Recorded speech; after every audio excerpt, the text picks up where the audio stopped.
Okay, so today we are in the 10th lecture of electrostatics. आज हम लोग 10th lecture में हैं। आज हम लोग बहुत इंपॉर्टेंट टॉपिक्स पढ़ने वाले हैं। कुछ डेरिवेशंस भी हमारे बच्चे में, उसको भी देखेंगे हम लोग। ठीक है, कुछ डेरिवेशन देखेंगे और उसके बाद हम लोग कुछ क्वेश्चंस भी करेंगे आज। ठीक है, तो आज का टॉपिक पूरा मिक्स होगा। हो सकता है क्लास हमारा 5-10 मिनट एक्स्ट्रा भी जा सकता है, बिकॉज आज टॉपिक्स हमारे पास ज्यादा है। Today's date is 14th of May. ठीक है, आज का दिन 14th मे है।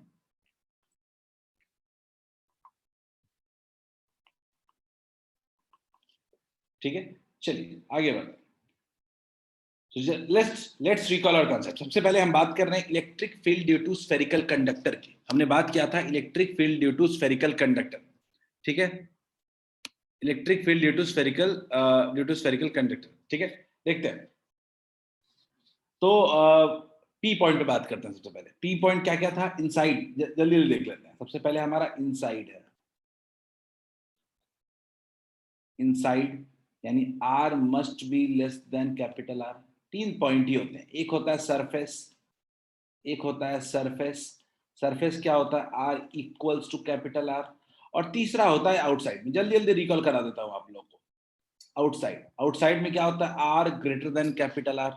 क्लियर है? तीन पॉइंट्स हैं। तो अगर मैं बात करूं तीनों पॉइंट पे, तो फील्ड एट पॉइंट पी कितना होता है? फील्ड एट पॉइंट पी कितना होता है? 0। क्यू पे कितना होता है? क्यू पे कितना होता है? 1/4 pi epsilon naught q upon capital R का होल स्क्वायर। और आर पे कितना होता है? 1/4 pi epsilon naught q upon small r का होल स्क्वायर। ठीक है, पी क्यू आर हमने तीन पॉइंट्स लिए, इनसाइड, सरफेस और आउटसाइड। क्लियर? अगर इसका ग्राफ बनाने की कोशिश करें हम लोग, सब कॉपी में लिखा हुआ है, कुछ भी लिखने की जरूरत नहीं है। तो ग्राफ अगर बनाएंगे तो कैसे बनाएंगे? ग्राफ कैसे बनाएंगे? इनसाइड के लिए सबसे पहले क्या लिख देते हैं, ये। ठीक है, at r equals to capital R तक हमारा फील्ड 0 होता है। फिर अचानक हमारा फील्ड क्या हो जाता है? सरफेस पे, सरफेस पे हमारा फील्ड हो जाता है 1/4 pi epsilon naught q upon capital R का होल स्क्वायर। और उसके बाद फील्ड क्या होता है? डिक्रीज करता है। ठीक है, चलिए आगे बढ़ते हैं। आदर्श ये 9th लेक्चर नहीं, 10th लेक्चर है। तुम जितना किए उतना ही लेक्चर नहीं हुआ है। ठीक है, जाके यूट्यूब पे देख लेना एक बार, चैनल पे। आगे बढ़ते हैं, सी पॉइंट पे बात करते हैं हम लोग। ठीक है, सी पॉइंट पे बात करते हैं। सी क्या था? हमने बात किया था नॉन कंडक्टिंग हॉलोस्फेयर। इसमें भी सारा का सारा चार्ज कहाँ आ जाता था? सरफेस पे आ जाता था। तो क्या बात करने की जरूरत है क्या? क्या ये बिल्कुल कंडक्टिंग स्फेयर की तरह बिहेव नहीं करेगा क्या, हॉलो नॉन कंडक्टिंग स्फेयर? तो इस पे बात करने में अपना टाइम वेस्ट नहीं करते हैं।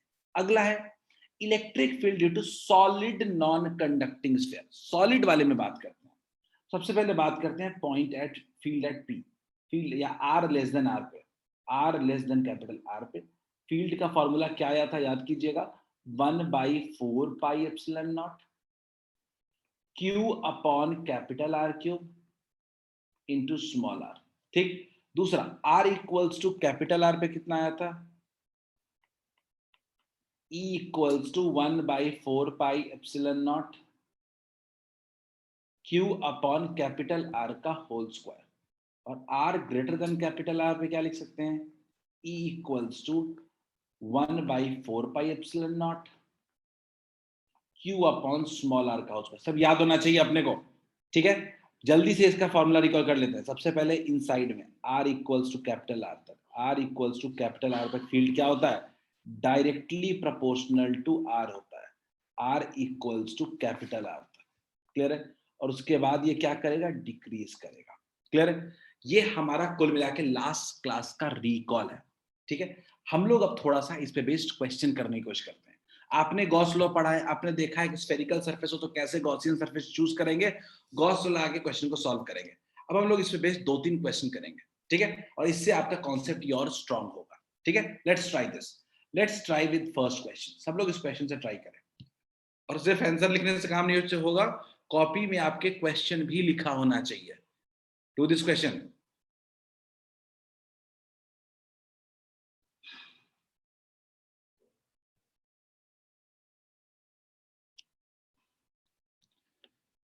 Everyone do this question.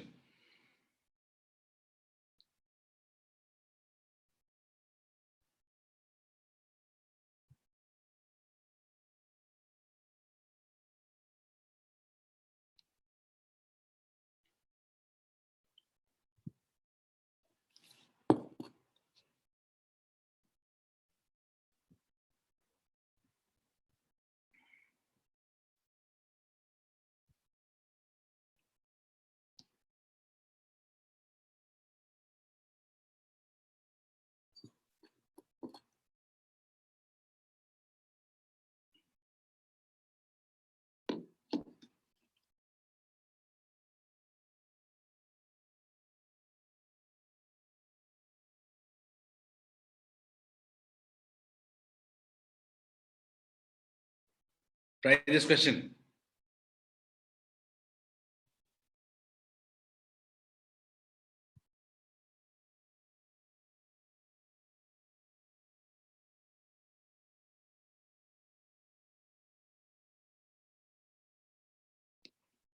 क्या अगर हॉलो दे रहा है तो क्या हमें कंडक्टिंग या नॉन कंडक्टिंग जानने की जरूरत है क्या? निधि, अगर ये हॉलो दे रहा है, शेल्स दे रहा है, शेल का मतलब क्या होता है? अंदर खाली। तो अगर शेल दे रहा है तो क्या आपको जरूरत है क्या कि कंडक्टिंग है कि नॉन कंडक्टिंग जानने की?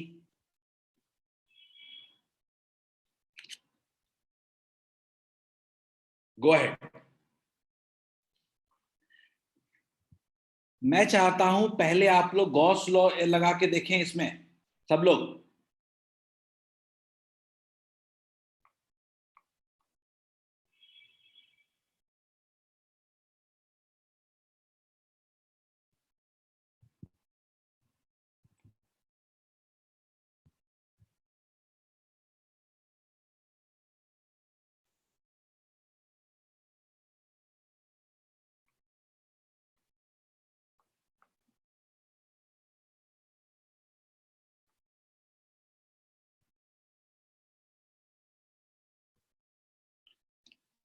आपके पास दो चार्ज है, Q1 और Q2। आपको तीन जगह फील्ड निकालना है। फर्स्ट केस है आपके पास R less than capital R1, यानी वो इनसाइड में बात हो रही है यहाँ पे। तो यहाँ के लिए आपको क्या करना चाहिए? एक गॉसियन सरफेस बना देना चाहिए। आपको एक गॉसियन सरफेस बना देना चाहिए। बनाइए। कितना होगा फर्स्ट केस में? जिस डिस्टेंस पे बोल रहा है उस डिस्टेंस पे आप एक गॉसियन सरफेस नहीं बना सकते हैं। ये बिल्कुल सही है।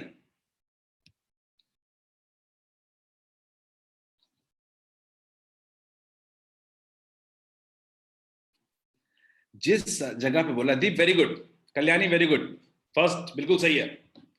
अगर आपने गॉसियन सरफेस, मैं आपके तरीके पे जा रहा हूं, गॉसियन सरफेस, ठीक है, वैष्णवी गलत है, त्रिपुरारी सही है, वेरी गुड। फर्स्ट बिल्कुल सही है। गॉसियन सरफेस लगाने का लॉजिक क्या है? Electric field through close surface, E dot D है, ठीक है। फॉर्मूला कितना क्या है? Total flux through the close surface is equal to 1/ε0 times charge enclosed. सबको पता है कि स्फेरिकल सरफेस में E डॉट डी क्या हो जाता है? E हो जाता है इंटू 4πr² हो जाता है, इक्वल्स टू, अगर Q इनक्लोज्ड ही जीरो है, अगर Q इनक्लोज्ड ही जीरो है, क्या Q इनक्लोज जीरो नहीं है क्या? आयुषी आपका आंसर कहां है?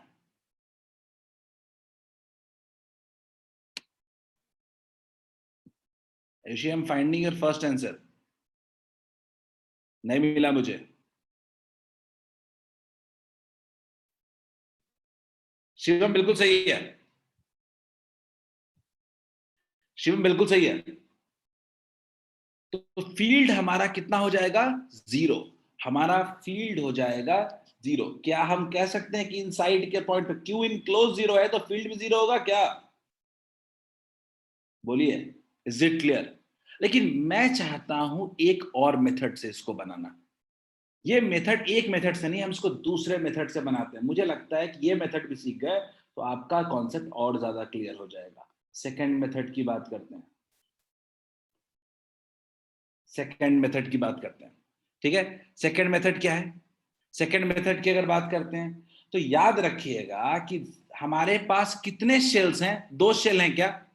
तो मान लीजिए अगर मैं इस पॉइंट पे बात करूं फील्ड निकालने के लिए डिस्टेंस पे, तो क्या मैं इस पॉइंट पे जो फील्ड होगा वो दो शेल्स की वजह से कंट्रीब्यूशन मान सकता हूं क्या? Field due to one plus field due to two, field due to shell one plus field due to shell two कह सकते हैं क्या? अब आप बताओ, पहले वाले शेल की वजह से क्या वो सेल के अंदर है क्या? सेल के अंदर में फील्ड कितना होता है? जीरो होता है क्या? अच्छा आप बताओ कि वो दूसरे वाले बड़े वाले शेल के भी इनसाइड में है क्या? और शेल के इनसाइड में फील्ड कितना होता है? जीरो। तो हम क्यों नहीं कह सकते कि टोटल फील्ड जीरो होगा, क्योंकि दोनों शेल की वजह से फील्ड कितना है? जीरो। क्या ये बात समझ में आई क्या सबको? देखो दो मेथड पहला मेथड आपका गॉस लॉ का है, मैं मान लेता हूं आपको कि क्यू इनक्लोज जीरो है, तो चलिए ठीक है। पर क्या मेरा दूसरा मेथड क्लियर है सबको? क्या जो दूसरा मेथड मैंने कहा कि दोनों सेल्स की वजह से कंट्रीब्यूशन जीरो है, तो फील्ड क्या होगा? जीरो। क्लियर? आनंद ऑप्शन तो दूसरा नहीं है ना, मेथड दूसरा है वो। ठीक है, चलिए दूसरा ट्राई करें सब लोग। सब लोग सेकंड ट्राई करें इसमें। सब लोग अब सेकंड मेथड ट्राई करेंगे। जब आर हमारा R1 और R2 से के बीच में होगा, जब आर हमारा R1 और R2 के बीच में होगा, कितना आ रहा है? नहीं निधि, ना, गलत है निधि, थोड़ा गड़बड़ है निधि। नहीं कल्याणी, थोड़ा गड़बड़ है, थोड़ा गड़बड़ है।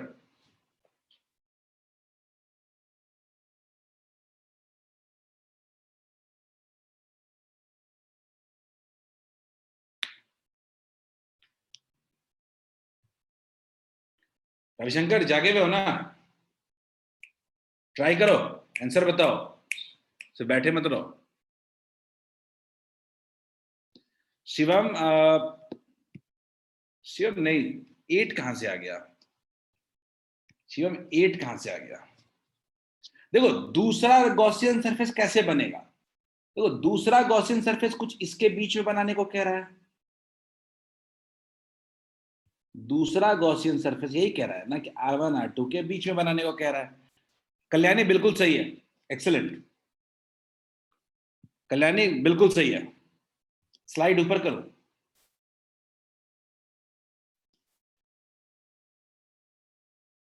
स्लाइड ऊपर करने के बजाय स्लाइड नीचे कर देता हूं, क्वेश्चन नीचे भी लिखा हुआ है। चलिए अभी तक मेरे पास सिर्फ एक सही आंसर है कल्याणी का। ठीक है, अब मैं कह रहा हूं कि इस गॉसियन सरफेस में, अगर थोड़ा इस गॉसियन सरफेस को देख लें, अगर इस गॉसियन सरफेस को देख लें, अगर बिल्कुल सही है निधि, आ गया। इस गॉसियन सरफेस को देख लें तो इसके अंदर भी वही चीज लगाएंगे, E dot dA, total flux through closed surface is equal to 1 by epsilon naught times charge enclosed। इस बार हमारा चार्ज इनक्लोज कितना है? Q1 है क्या? अंदर में कितना चार्ज इनक्लोज है हमारा? Q1। अरे भाई उस सरफेस के अंदर कितना चार्ज है? एक ही तो है, Q1 है। क्लियर है क्या? तो Q1 है हमारे पास, तो क्या लिख सकते हैं? E dot d a equals to कितना हो जाता है अपने आप हम जानते हैं, E इंटू कितना हो जाता है? 4 पाई R²। इसका पूरे का कितना हो जाएगा? 4 pi R² equals to 1 by epsilon naught times Q1। तो क्या E इक्वल्स टू आ जाएगा क्या? 1/4 pi epsilon not, 4 pi epsilon naught Q1 upon R²। बोलिए। मैं लेकिन इसको सेकंड मेथड से बनाना प्रेफर करूंगा। सेकंड मेथड से, सेकंड मेथड क्या कहता है? मेरा जो फील्ड होगा वो दो शेल्स की वजह से होगा, फील्ड जो होगा वो दो शेल्स की वजह से होगा, E1 प्लस E2। फील्ड जो होगा वो E1 प्लस E2 की वजह से होगा। अब हमारा 1 की वजह से, 1 के बाहर है तो 1 के बाहर जीरो नहीं होगा। याद रखो एक शेल के आउटसाइड पॉइंट के लिए फॉर्मूला कितना था? 1/4 pi epsilon naught Q1 upon R²। पहले की वजह से जीरो नहीं होगा, लेकिन अभी भी दूसरे के वजह से इनसाइड में है, तो टोटल फील्ड कितना हो गया? सिर्फ एक की वजह से होगा, 1/4 pi epsilon naught Q upon R²। क्या ये सबको क्लियर है क्या?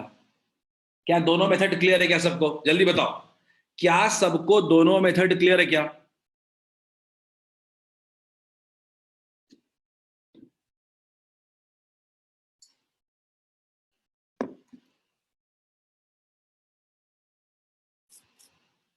यशस्वी क्लियर है? मैं कह रहा हूं कि एक है गॉस लॉ लगा के, दूसरा गॉस लॉ की वजह से जो फॉर्मूला निकाल के रखे हुए उसका यूज कर करके। क्या सबको क्लियर है? ठीक,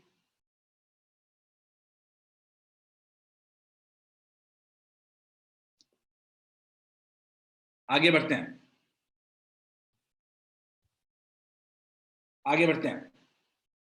अंजन प्रीवियस स्लाइड लेट आने पे नहीं हो सकता ना, अब वो लास्ट में ले लेना,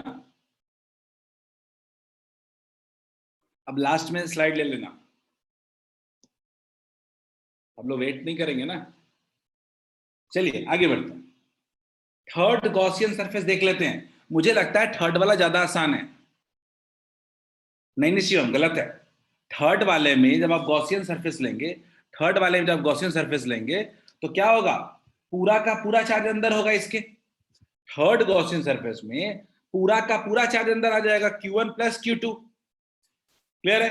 तो क्या आप कह सकते हो क्या कि आप थर्ड वाले में कितना लिखेंगे, E इंटू थर्ड वाले के लिए E इंटू 4 पाई, इतना तो खुद करो, सब कुछ मैं ही थोड़े बताऊंगा। E into 4 pi r square third case के लिए इक्वल्स टू क्या लिखोगे, one by epsilon naught times total charge enclose. अब तो दोनों ही चार्ज अंदर आ जाएगा, Q1 प्लस Q2 हो जाएगा। तो E इक्वल्स टू कितना हो जाएगा, 1/4 pi epsilon naught Q1 plus Q2 upon r square. बोलिए क्लियर है? क्या सबको थर्ड पार्ट क्लियर है क्या? क्योंकि थर्ड पार्ट में आपका सारा का सारा चैट अंदर इंक्लोज हो जाएगा। अगर ये लॉजिक क्लियर है सबको, तो अगला क्वेश्चन सब आप खुद से बना सकते हो, मेरे कोई हेल्प की जरूरत नहीं है। Everyone try next question on your own. ठीक है, अगर हम सीख चुके हैं तो ही हम अगला क्वेश्चन कर सकते हैं। बोलिए, कोई दिक्कत है क्या?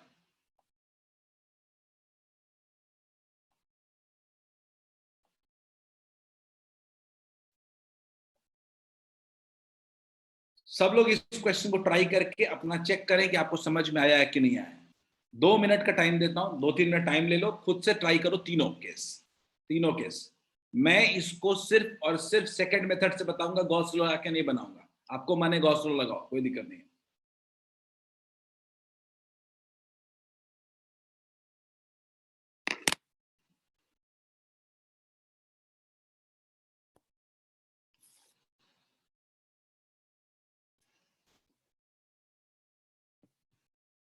क्लास किया था ना आदर्श?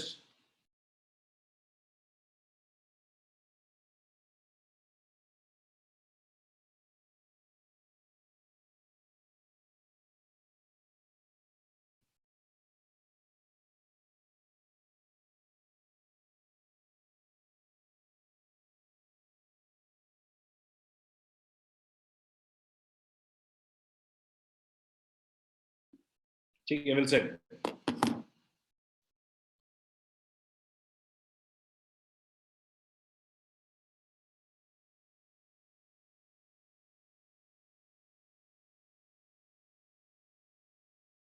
बिल्कुल सही है वैष्णवी, गो अहेड, तीनों सॉल्व कर लिए एक बार।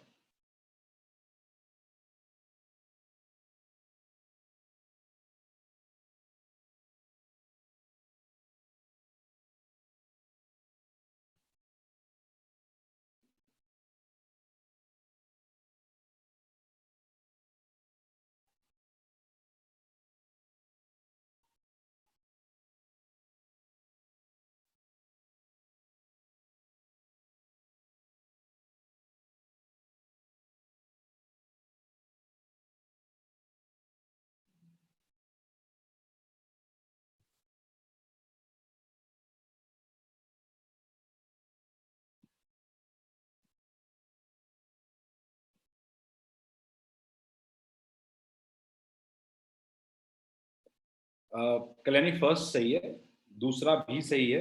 आनंद फर्स्ट का गलत है, बिल्कुल गलत है फर्स्ट। फर्स्ट बिल्कुल गलत है आनंद।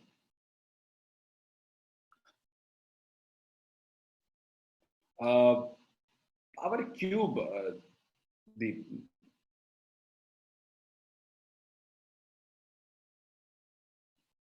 just for a second, just wait, just wait.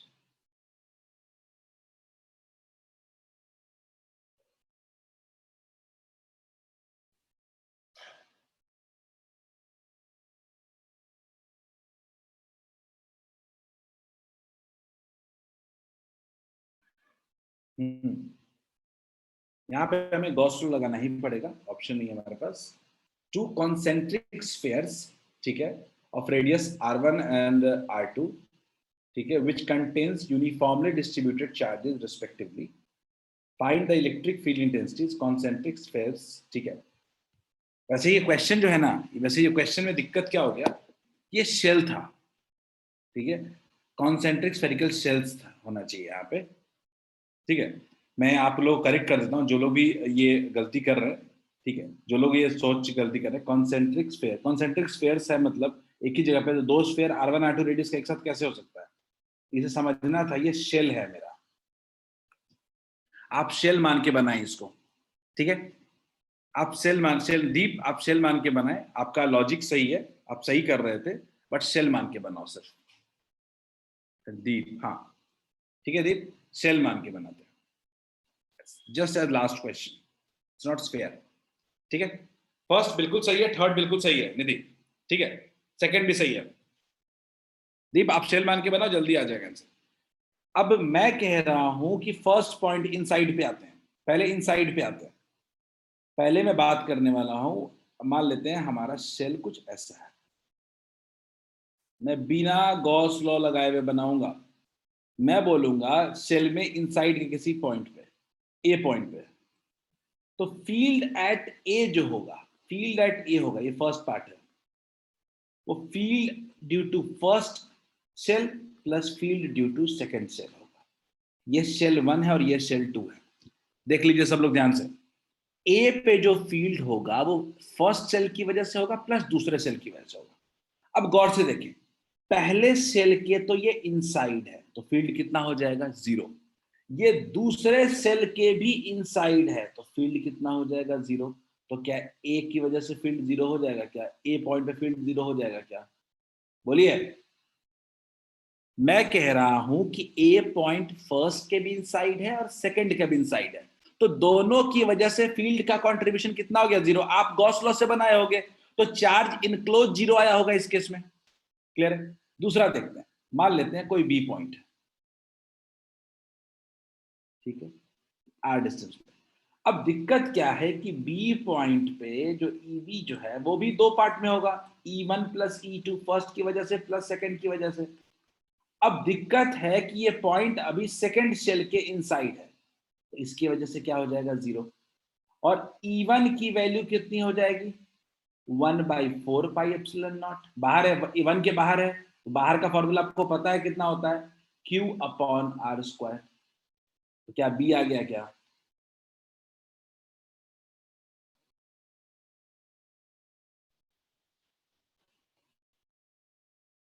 क्या ये बी क्लियर है सबको, एक एक करके बताना, कहीं दिक्कत तो पूछ लेना। सी समझने की कोशिश करते हैं, सी तो बिल्कुल ही बाहर होगा। अगर सी की बात करें तो ये इस पे भी फील्ड दो रीजंस की वजह से होगा, E equals to E1 plus E2। आप लोग भले गॉस लॉ से बना रहे होंगे, पर मैंने इसको, हमने बनाया है इसको सिंपल शेल की वजह से। तो E1 ये पहले वाले के आउटसाइड है, सी पॉइंट जो है वो पहले वाले शेल के आउटसाइड है, तो क्या लिखेंगे, 1/4πε0 Q/r²। दूसरे वाले की वजह से, दूसरे वाले की वजह से ये क्या है, इनसाइड है, दूसरे वाले की वजह से भी आउटसाइड है, लेकिन निगेटिव है, तो नेगेटिव है तो 2 आर्ट्स होता है, तो माइनस हो जाएगा, तो 1/4πε0 कितना हो जाएगा, Q/r²। तो नेट कितना हो गया, 0।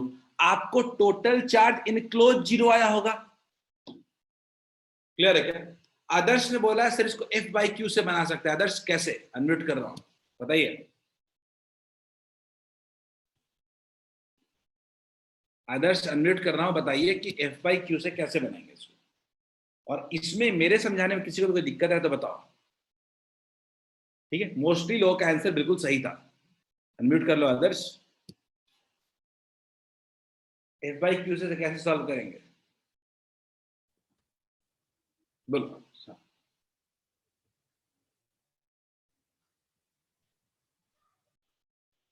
बिल्कुल आवाज नहीं आ रही है आपकी, बिल्कुल आवाज नहीं आई आपकी, ठीक है, वॉल्यूम भी ठीक है मेरा। चलिए भाई, तो F/Q फील्ड ही तो होता है आदर्श, एफ कहां से निकालोगे? दूसरा चार्ज है क्या? एफ लेने के लिए कोई टेस्ट चार्ज लोगे ना, तो फिर तो ये फील्ड ही हो गया ना आदर्श। एफ बाई क्यू तो फील्ड ही होता है। क्या सबको ये क्लियर है?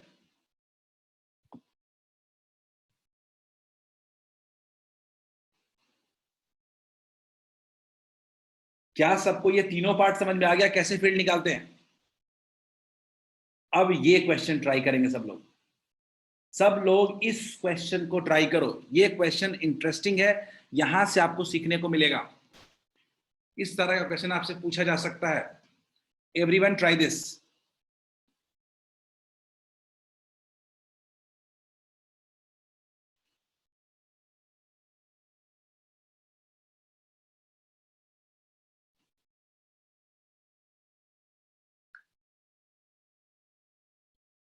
ये गॉस लॉ का बहुत बढ़िया एग्जांपल हो सकता है।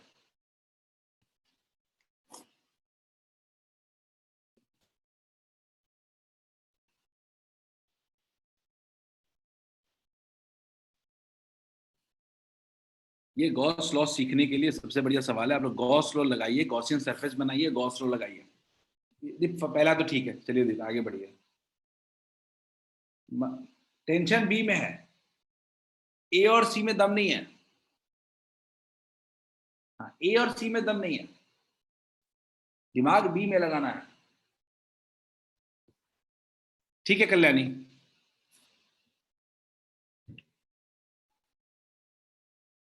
नॉन कंडक्टिंग स्फीयर है, चार्ज डेंसिटी रो और रेडियस आर का।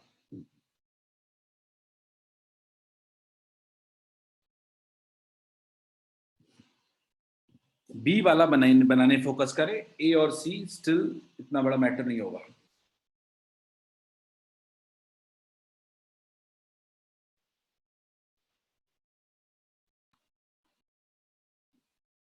आनंद बिल्कुल सही है, आदर्श बिल्कुल सही है, कल्याणी, वैष्णवी, दीप सबका सही है। One not a issue.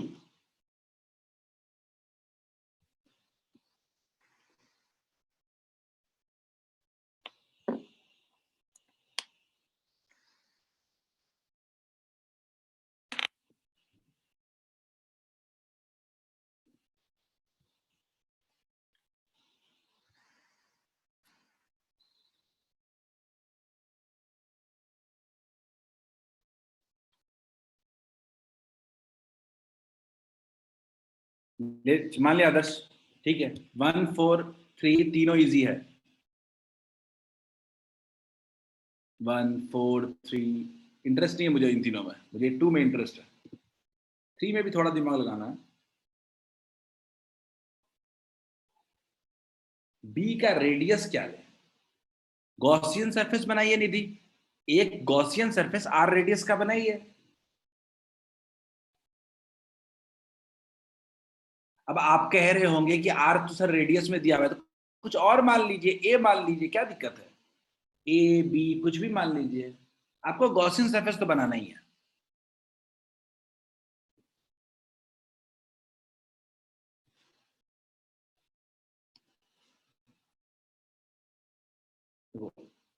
ए वाले में सबको पता है, जो गॉसियन सरफेस बनाएगा उसको चार्ज इनक्लोज्ड इसके अंदर क्या मिलेगा? जीरो। ए वाले के लिए E.dA equals to 1/ε0 times Q enclosed है, और Q इनक्लोज्ड ए वाले पार्ट में पक्के तौर पे होगा जीरो। ठीक बात, दिमाग लगाने की जरूरत ही नहीं है, ए पॉइंट तो खत्म हो गया। वैष्णवी गलत है, वैष्णवी गलत है। अब दूसरे पे आते हैं। अब आपको सबसे बड़ी बात होगी, एक गॉसियन सरफेस अज्यूम करना पड़ेगा।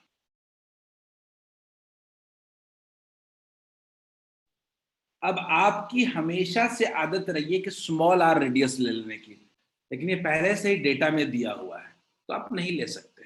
आप नहीं ले सकते, आपको क्या लेना पड़ेगा? कुछ ए ले लीजिए, बी ले लीजिए, कोई दिक्कत नहीं है, रेडियस कुछ बी ले लीजिए ना, क्या दिमाग लगाना, क्या रेडियस कुछ और ही ले लीजिए, बी ले लीजिए। अगर मैं अब बोलूं कि इस पे फिर से गॉसियन सरफेस लगाओ तो ई डॉट डी है,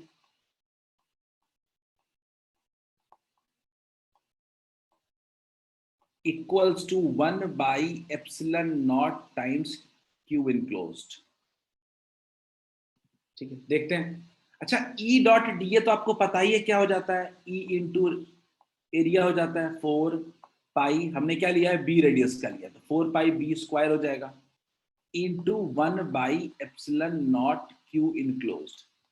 परेशानी मेरी यहाँ पे क्या है ना कि मुझे क्यू इनक्लोज नहीं पता है। अब आप मुझे बताना क्यू इनक्लोज कितना होगा। ये आर रेडियस का है और ये कैपिटल आर रेडियस का है।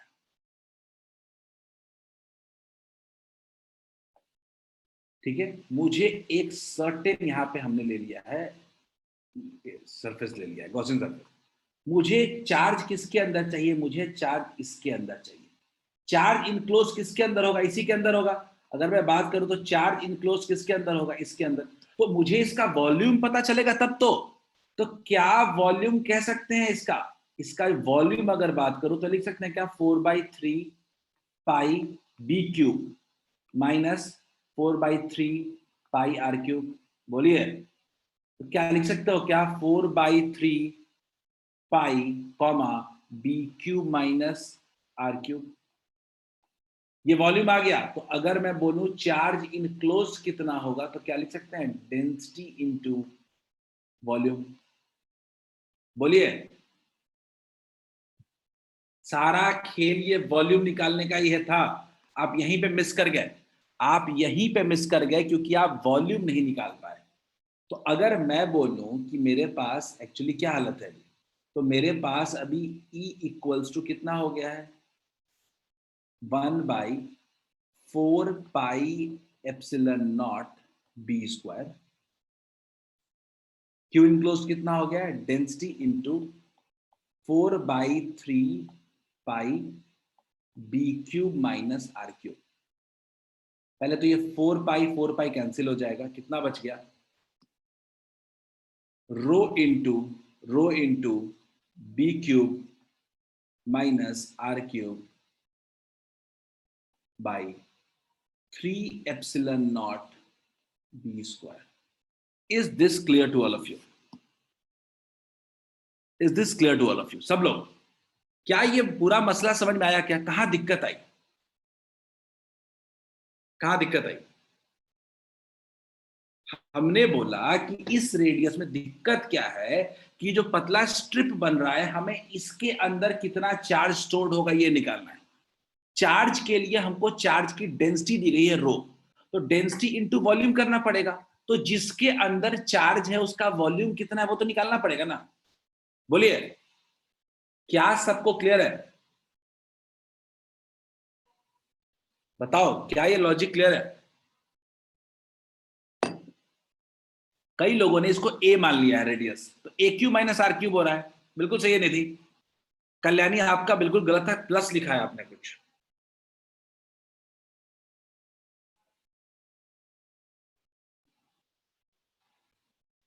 बोलिए, क्या बी क्लियर है सबको।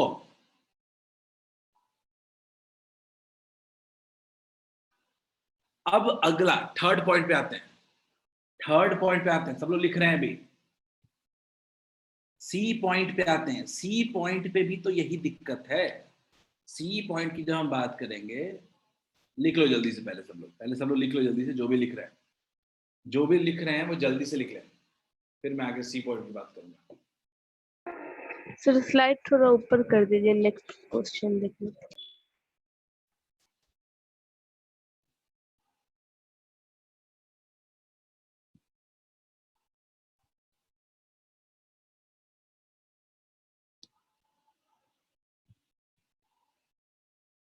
ये गॉस लॉ का ही यूटिलाइजेशन है, हमको इसमें तो यूनिटरी मेथड दिमाग लगाना है। डेंसिटी दिया हुआ है, वॉल्यूम निकाल लेंगे, जितना वॉल्यूम का निकालना है अपने को, चार्ज इनक्लोज निकल जाएगा। और थर्ड वाला पार्ट भी वही कह रहा है, क्योंकि आपको चार्ज नहीं दिया गया, आपको डेंसिटी दिया गया, तो आपको वॉल्यूम निकालना बहुत जरूरी हो जाएगा।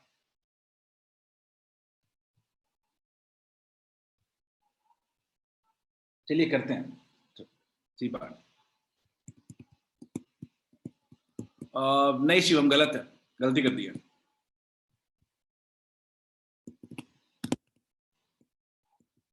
गलत हो गया शिवम।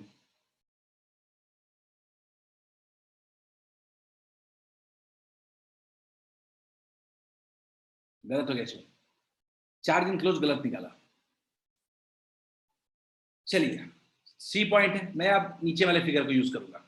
तो मान लेते हैं कि रेडियस हमने ले लिया कुछ सी, ठीक है। गॉसियन सरफेस ड्रॉ कर लेंगे, गॉसियन सरफेस ड्रॉ कर लेंगे, ठीक है। चलिए, अब सबको पता है कि गॉसियन सरफेस में क्या लगता है, ई डॉट डी है equals to 1/ε0 times charge enclosed. मेरा दिक्कत ई इंटू डी नहीं है, क्योंकि वो हम जानते हैं कि ई इंटू 4πc² हो जाएगा, जो सरफेस का ले रहे हैं। बिल्कुल सही लग रहा मुझे शिवम, अभी सही लग रहा मुझे। इक्वल्स टू 1/ε0, ये चार्ज इनक्लोज्ड में मुझे दिक्कत है। निकालते हैं चार्ज इनक्लोज्ड कितना होगा। तो टोटल क्या कहेंगे हम लोग, टोटल क्या कहेंगे, सारा का सारा चार्ज जितना है सब इनक्लोज्ड है भाई, लेकिन सारा चार्ज है कितना। तो सारा चार्ज अगर देखें तो इसके अंदर जो भी चार्ज है, ये पूरा का पूरा जो चार्ज वाला रीजन है, नॉन कंडक्टिंग, पूरा का पूरा चार्ज, इसमें चार्ज अगर अपने को निकालना हो तो हम क्या कहेंगे, डेंसिटी इंटू क्या कहेंगे, 4/3 r cube minus small r cube कहेंगे क्या। टोटल वॉल्यूम यही तो है जिसमें चार्ज है, टोटल वॉल्यूम यही तो है जिसमें चार्ज है। तो लगा देते हैं हम लोग, तो कितना हो जाएगा, E into 4πc² equals to 1/ε0 times rho into 4/3 r cube minus small r cube. ये 4π कैंसिल हो गया, जो E इक्वल्स टू आ रहा है वो क्या आ रहा है, 1/3ε0 c² into rho r cube minus small r cube. Is it clear to all of you? क्या सबको ये क्लियर है क्या? राघवेंद्र क्लियर है क्या? अंजन, आदर्श, सिद्धांत, निधि, वैष्णवी, शिवम, शिवम का तो ठीक है, आंसर आ गया है। सारा खेल ये चार्ज इनक्लोज निकालने का है। चार्ज कहां पे है, वो नॉन कंडक्टिंग वाले पार्ट में, उसका वॉल्यूम क्या होगा।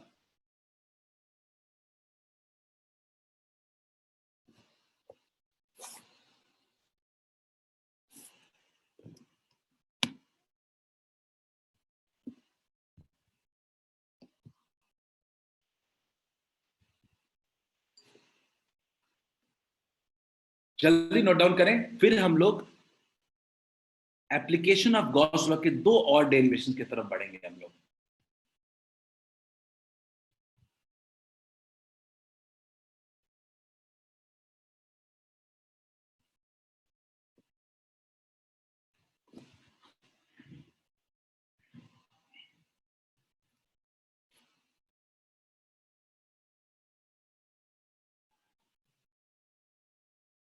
लिख लिया? हमने बोला ई डॉट डी ए वाला स्फीयर में तो हर जगह याद ही होगा अपने को, ई इंटू 4πr² हो जाता है, जो भी रेडियस ले रहे हैं, equals to 1/ε0 times total charge enclosed. अब चार्ज इनक्लोज देखना था इसमें, ठीक है ना। ये नॉन कंडक्टिंग वाले में ना चार्ज इनक्लोज ही थोड़ा फंसा सकता है। गॉसियन सरफेस में ई डॉट डी ए का पार्ट तो सिंपल ही होता है, स्फेरिकल में एटलीस्ट। क्या स्फेरिकल के बेस्ड क्वेश्चन आएंगे तो बन जाएगा क्या? सेल्स वाला आएगा तो मैं तो कहूंगा कि किसी भी पॉइंट पे सारे सेल्स की वजह से निकाल लीजिए, दिमाग मत लगाइए क्या कैसे क्यों है। क्लियर है सबको? चलिए हेडिंग डालते हैं, ठीक है। हेडिंग डालते हैं, electric field due to charge conducting sheet infinite, bracket में लिख दे रहा हूं, ब्रैकेट में लिख दे रहा हूं इनफाइनाइट,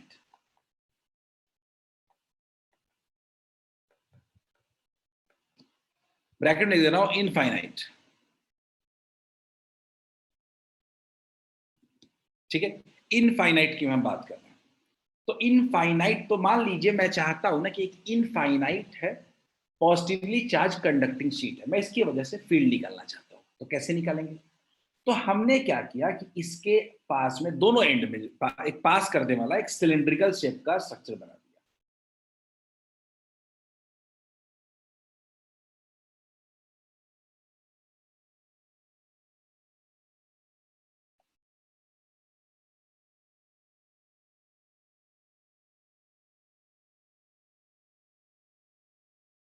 ठीक है, एक सिलिंड्रिकल शेप का स्ट्रक्चर बना दिया। ऐसा सिलिंड्रिकल जो पास कर रहा है, हमने क्या किया, कंसीडर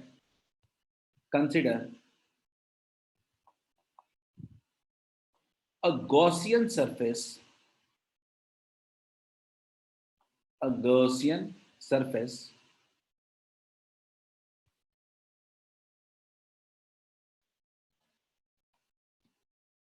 cylindrical in shape,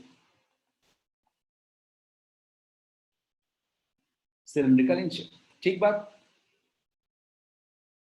एक गॉसियन सरफेस हमने सिलिंड्रिकल शेप का बना दिया। यहाँ पे क्यूबॉइडल कुछ भी बना सकते हैं हम लोग, हमने सिलिंड्रिकल शेप का बना दिया। अब बड़े क्लियर बात है कि एक सिलेंडर कभी भी बनाते हैं तो उसमें कितने तरह के सरफेस होते हैं, ये हमें जानने की जरूरत है। तो हम जानते हैं कि कुल सरफेस कितने तरह के होते हैं। एक तो होता है ये 1 हो जाएगा, दूसरा हो जाएगा ये 2 हो जाएगा, और तीसरा क्या हो जाएगा, ये 3 हो जाएगा। क्लियर? 3 तरह के सरफेस होंगे। अब मैं तीनों सरफेस के सबसे पहले एरिया को निकालने की कोशिश करूंगा, तीनों का एरिया देखूंगा। तो सबसे पहले मैं इसका एरिया देख लूं, A3 या A0 कह देता हूं। A0 एरिया इधर होगा, सरफेस के परपेंडिकुलर होता है। 1 का एरिया कैसे होगा, A होगा, सेम ही होगा, सिलेंडर है तो दोनों का एरिया बिल्कुल क्या होगा, सेम होगा, लेकिन डायरेक्शन क्या होगा, अपोजिट डायरेक्शन। क्या सबके एरिया वेक्टर्स क्लियर है? क्या तीनों एरिया का वेक्टर क्लियर है क्या सबको? हमेशा एरिया का डायरेक्शन क्या होता है, सरफेस के आउटवर्ड नॉर्मल, होता है एरिया वेक्टर। क्लियर? तीनों का एरिया बना दिया। अब बात आती है फील्ड कैसा होगा। तो सिलिंड्रिकल के दोनों साइड में सेम डिस्टेंस पे है, तो हमने क्या माना कि पॉजिटिव चार्ज के फील्ड क्या होता है, अवे होता है। कितना हो गया, E। इसके भी फील्ड कितना होगा, अवे होगा, कितना हो जाएगा, E। और याद रखिएगा कि इस सरफेस के लिए, पॉजिटिव के लिए फील्ड हमेशा क्या होता है, अवे होता है। तो इधर के लिए भी क्या होगा, अवे ही होगा। अब सबसे बड़ी बात हुई, एंगल को देखें तो यहां पे मेरा एंगल हो गया 0 डिग्री, यहां भी एंगल मेरा कितना हो गया, 0 डिग्री। यहां पे मेरा एंगल कितना हो गया, थीटा कितना हो गया, 90 डिग्री। बहुत काम आने वाला है। पहले ए ड्रॉ किया, फिर ई ड्रॉ किया, फिर दोनों के बीच का एंगल देख लिया। अब हम लोग लगाते हैं Gauss law, applying Gauss law. समझ के लिखोगे तो याद रहेगा, applying Gauss law. Gauss law क्या कहता है, E dot dA is equal to 1 by epsilon naught times total charge enclosed। कोई दिक्कत नहीं, टोटल चार्ज इनक्लोज लिख दिया। अब मैं कह रहा हूं कि जो पूरा क्लोज सरफेस जिसको हम कह रहे हैं, ये पूरा फर्स्ट पार्ट, ये टोटल 3 पार्ट में डिवाइडेड है। कैसे डिवाइडेड है? सरफेस 1 का क्या लिखेंगे सबसे पहले, ये पूरा फ्लक्स जो है वो 3 सरफेस से डिवाइडेड है। पहला surface E into A, E A cos 0 plus surface 2, फिर से कितना हो जा रहा है, E A cos 0। Total flux, पहला पार्ट का मतलब क्या है, टोटल फ्लक्स इक्वल्स प्लस तीसरा कितना हो जा रहा है, मान लेते हैं कुछ E है, एरिया कितना हो जा रहा है, A0 ले लिया इसका, और एंगल कितना हो जा रहा है, cos 90 हो जा रहा है, इक्वल्स टू कितना हो जा रहा है, 1 by epsilon naught times charge enclosed. अगर मैं बोलूं E A cos 0 कितना हो गया, 2EA, और cos 90 वाला फैक्टर कितना हो गया, 0। ठीक है, वैष्णवी मैंने क्या किया, मैंने भी तो वही किया, equals to 1 by epsilon naught times total charge enclosed कितना है, क्यू। शिवम आपने पूछा कि एक बार फिर से फिगर को समझाने के लिए, मैं देख रहा हूं, बता रहा हूं। शिवम हमारे पास ना एक कंडक्टिंग शीट है, पॉजिटिवली चार्ज। ठीक है, सुन लो बात सुनो, एक पॉजिटिवली चार्ज कंडक्टिंग शीट है, मुझे इसके अगल बगल में फील्ड निकालना है, मुझे इसकी वजह से फील्ड निकालना। तो हमने क्या किया, हमें एक गॉसियन सरफेस चाहिए था। गॉसियन सरफेस हमने क्या किया कि मुझे मान लो सम डिस्टेंस पे निकालना है, तो दोनों साइड इक्वल डिस्टेंस का मिला करके हमने एक सिलिंड्रिकल गॉसियन सरफेस बना दिया, ऐसा जो बिल्कुल पास कर रहा हो, जिसका मिड पॉइंट क्या हो उससे पास कर रहा हो, ठीक। अब ये सिलिंड्रिकल गॉसियन सरफेस कभी भी हो बनाओगे तो उसके कितने तरह के सरफेस होते हैं सिलिंड्रिकल में? दो होता है सर्कुलर वाला और तीसरा होता है राउंडेड वाला, ठीक है। तो तीन सरफेस है, मैंने एक का नाम दे दिया 1, दूसरे का नाम दे दिया 2, तीसरे का नाम दे दिया 3, ठीक है। 3 क्या हो गया? राउंड वाला हो गया। अच्छा, सबका एरिया बनाया, तो एरिया का डायरेक्शन क्या होता है शिवम? सब सारे एरिया में आउटवर्ड नॉर्मल होगा क्या? आउटवर्ड परपेंडिकुलर होगा क्या? बोलिए, ठीक। अच्छा, फील्ड देखिए तो हमेशा पॉजिटिव चार्ज के अवे होता है क्या? तो क्या पहले वाले में दूसरे वाले में जो दोनों है उसमें फील्ड और ए के बीच में एंगल 0 डिग्री हो गया क्या? अच्छा, तीसरे वाले को देखो, तीसरे वाले में तो 90 डिग्री पे हो जाएगा, तो तीसरा वाला किसी काम का नहीं रहा। तो क्या अब फाइनल जो आ रहा है आपके पास, क्या कुछ ऐसा आ रहा है क्या? E equals to 1/2 epsilon naught Q enclosed upon area, ठीक है। गौर से देखिएगा, Q इनक्लोज्ड कहां पे था?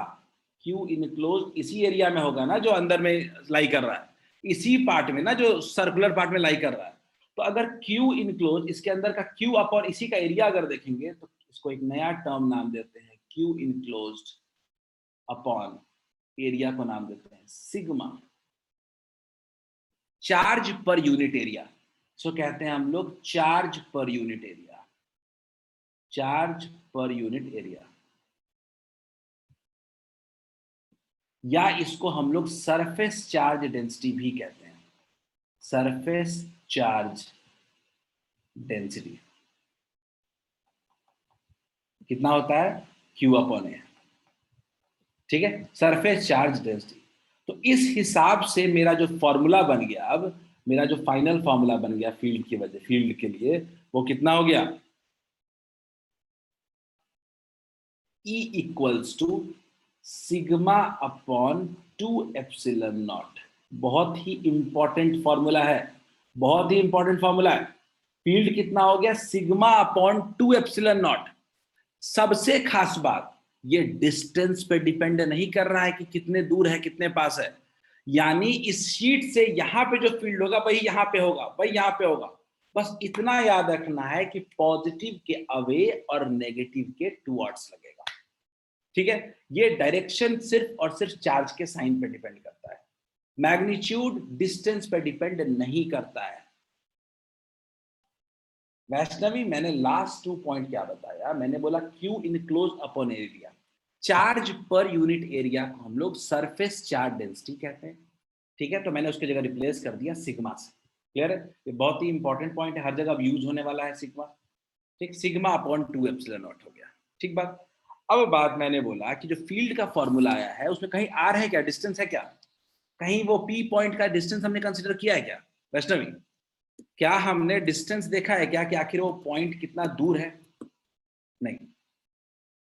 हाँ जी, चार्ज पर यूनिट एरिया लिखा है, ठीक है, चार्ज पर यूनिट एरिया लिखा है, चार्ज पर यूनिट एरिया लिखा है, ठीक। तो डिस्टेंस पे डिपेंड नहीं करता। सबसे बड़ी खासियत है कि शीट की वजह से जो फील्ड होता है वो डिस्टेंस पे बिल्कुल डिपेंड नहीं करता है, बिल्कुल भी प्रैक्टिकली पॉसिबल है। एक शीट की वजह से, इनफाइनाइट शीट की वजह से जो फील्ड होता है वो डिस्टेंस पे डिपेंड नहीं करता है, हर जगह बिल्कुल क्या रहेगा? सेम। इसीलिए ये यूनिफॉर्म फील्ड प्रोड्यूस कर सकता है। कैसे आदर्श? एरिया ज्यादा कैसे हो जाएगा? आदर्श मुझे समझा सकते हो क्या कि डिस्टेंस बढ़ेगा तो एरिया कैसे ज्यादा हो जाएगा? अनम्यूट कर रहा हूं, बोलिए।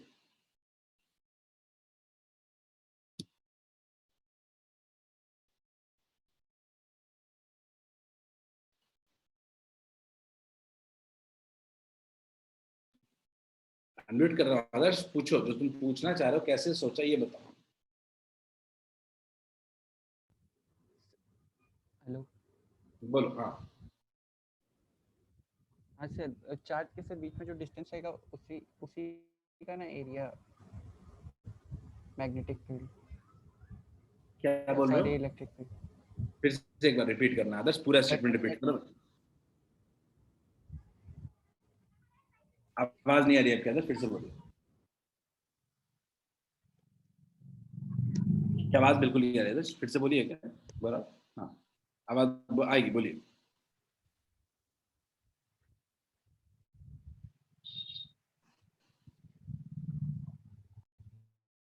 आवाज बिल्कुल नहीं आ रही है दर्श, पता नहीं क्या बोल रहे हो। ठीक है, बहुत सिंपल सा पॉइंट है बाबू कि चार्ज और एरिया का क्या लेना देना। आपने गॉसियन सरफेस आपने चूज किया है ना, r ready a ready a area का, ए एरिया का गॉसियन सरफेस आपने चूज किया है और उसके अंदर चार्ज इनक्लोज्ड है, तो क्यू अपन एरिया क्या होता है? सिग्मा। बड़ा भी एरिया लोगे तो भी वही बात होगी, कोई फर्क थोड़े पड़ेगा, सिग्मा सिग्मा ही रहेगा। तो इसीलिए ये डिस्टेंस पे भी डिपेंड नहीं कर रहा है, ठीक है, इसका डिस्टेंस से कोई लेना देना नहीं है, ठीक है। और क्या इसका लेंथ बढ़ा दोगे अगर तो चार्ज इनक्लोज बढ़ जाएगा क्या आदर्श? मैं कह रहा हूं कि अगर आप गॉसियन सरफेस का लेंथ बढ़ा दोगे तो चार्ज इनक्लोज थोड़े ना बढ़ जाएगा, चार्ज इनक्लोज तो अभी भी इतना ही रहेगा। डिस्टेंस बढ़ने से चार्ज इनक्लोज पे कोई फर्क नहीं पड़ेगा। चलिए आगे बढ़ते हैं, क्या ये सबको क्लियर है?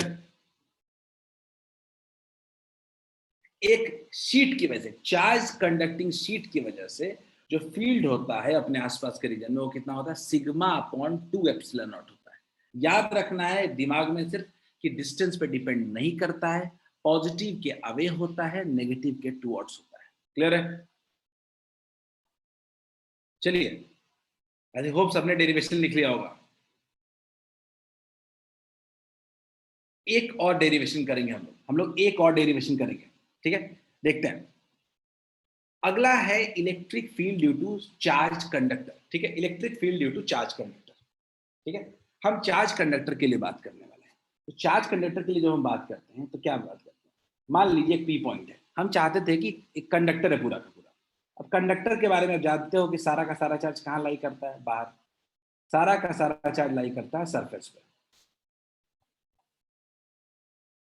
सारा का सारा चार्ज लाई करता है सरफेस पे, ठीक है।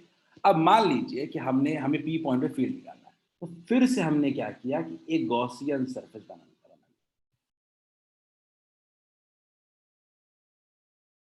गॉसियन सरफेस बना लिया। अब इस गॉसियन सरफेस के बारे में अगर हम बात करें तो फिर से हम कहेंगे कि गॉसियन सरफेस में कितने एरिया हैं? 1 2 3। क्लियर बात? अगर मैं बोलूं कि 1 का एरिया का डायरेक्शन किधर होगा? एरिया का डायरेक्शन कैसे बोलेंगे? आउटवर्ड। और ऑपोजिट में एरिया किधर होगा? इस तरफ होगा, इसके आउटवर्ड। अब फील्ड की बात करें तो फील्ड किधर होगा?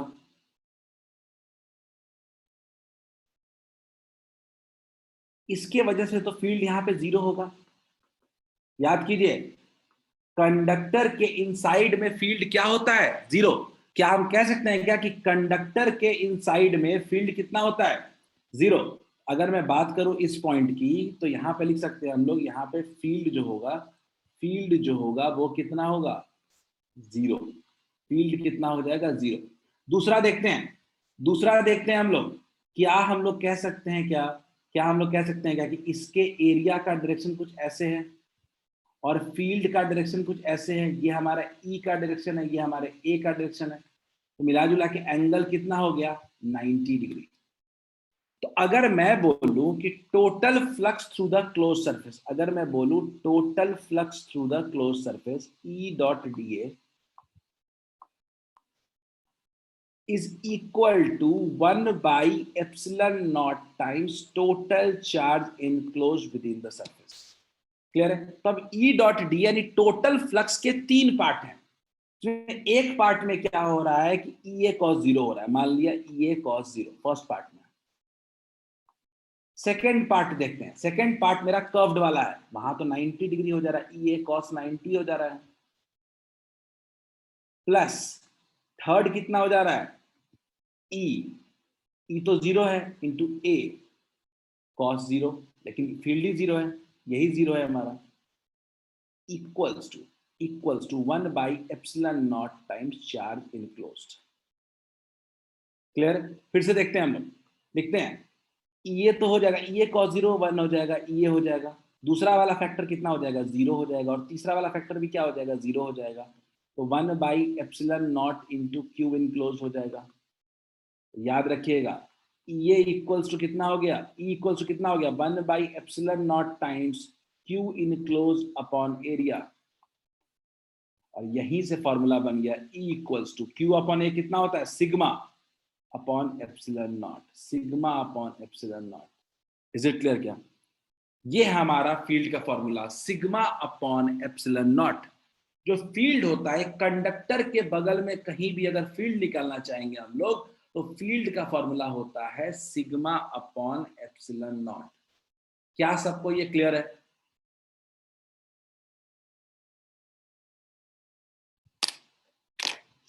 वैष्णवी ने पूछा है कि सर सर्कुलर पार्ट का एरिया केवल से होगा, सिलेंडर है तो भाई दोनों का सरफेस तो सेम ही होगा ना, सिलेंड्रिकल पार्ट का तो एरिया यही होगा। वैष्णवी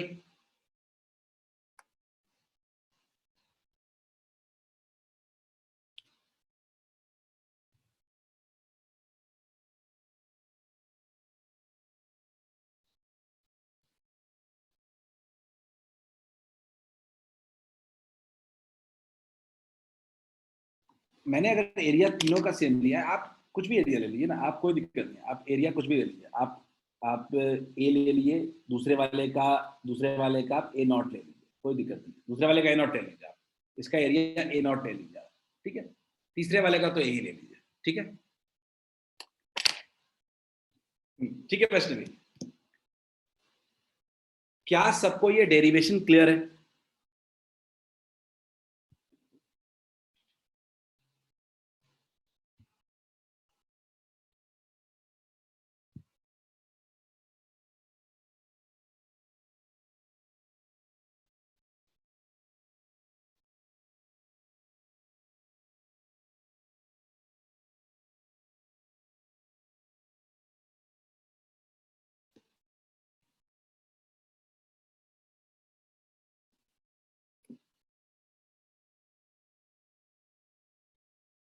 चलिए, अभी तक मैंने आपको क्या बताया, अभी तक मैंने आपको दो चीजें के बारे में बताया, एक शीट की वजह से और एक कंडक्टर की वजह से।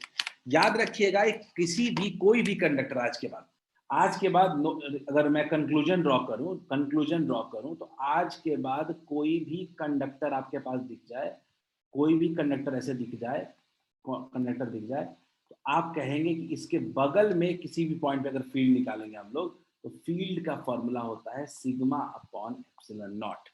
ठीक। दूसरी बात, अगर मान लीजिए आप किसी शीट के पास अगर देखते हैं, शीट के पास किसी पॉइंट पे देखते हैं, तो फील्ड का फॉर्मूला होता है sigma upon 2 epsilon not. Positive charge है तो क्या होगा, अवे होगा, नेगेटिव चार्ज होगा तो टूवर्ड्स होगा। यही दो चीज अभी तक हमने पढ़ा है, ठीक है, आगे बढ़ते हैं।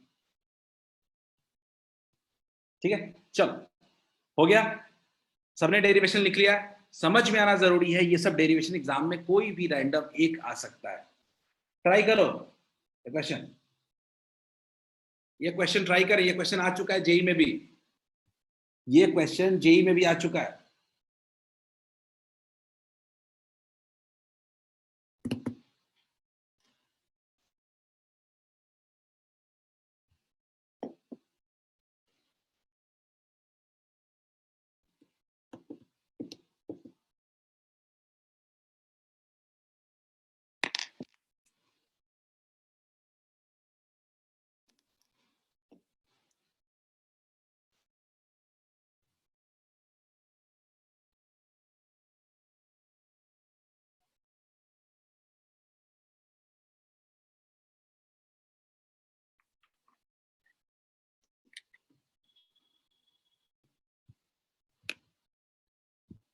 Everyone try this question. तीन शीट्स दिए हुए हैं, तीन शीट्स दिए हुए, आपको पी पॉइंट पे फील्ड बताना। इस क्वेश्चन से हम समझ जाएंगे कि एक शीट की वजह से फील्ड कैसे निकालते हैं।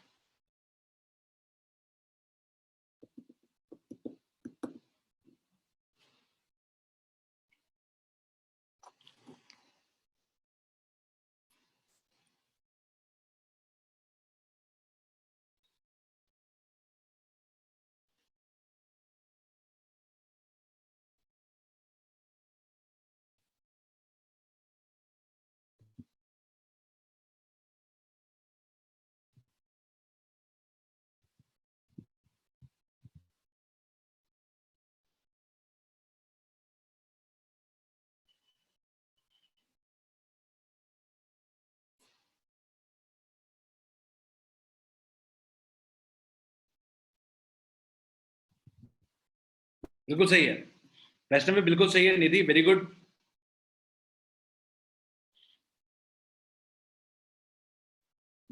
दोनों का सही है, you have got 2 correct answers. आपको सिर्फ पी पॉइंट को देखो, पी पॉइंट पे 3 शीट्स की वजह से फील्ड लगेगा, 3 शीट्स की वजह से फील्ड लगेगा। ठीक, पहला वाला शीट का नंबरिंग भी कर देते हैं, शीट 1, शीट 2, शीट 3। ठीक है, तीनों शीट की नंबरिंग दी, बिल्कुल सही है। ठीक है, अच्छा पहला वाला शीट कैसा शीट है? पॉजिटिवली चार्ज है, तो पॉजिटिवली चार्ज शीट की वजह से फील्ड कैसा होता है? अब ये मेरा हो गया E1, और E1 की वैल्यू कितनी हो गई? Sigma upon 2 epsilon not. अब देखते हैं दूसरे की वजह से, दूसरे की वजह से फील्ड क्या होगा? तो नेगेटिव है, और नेगेटिव की वजह से पी पॉइंट में फील्ड क्या होगा? टूवर्ड्स होता है, पॉजिटिव से अवे लेकिन नेगेटिव के टूवर्ड्स, तो E2। ये E2 कितना हो जाएगा? सीधा सीधा 2 sigma upon 2 epsilon not. Direction ले लिया तो साइन लेने की जरूरत नहीं है। अब आते हैं, शिवम बिल्कुल सही है। अब आते हैं तीसरे के बारे में, तीसरा भी नेगेटिव है, तो नेगेटिव है तो फिर से क्या करेगा? टूवर्ड्स करेगा, E3।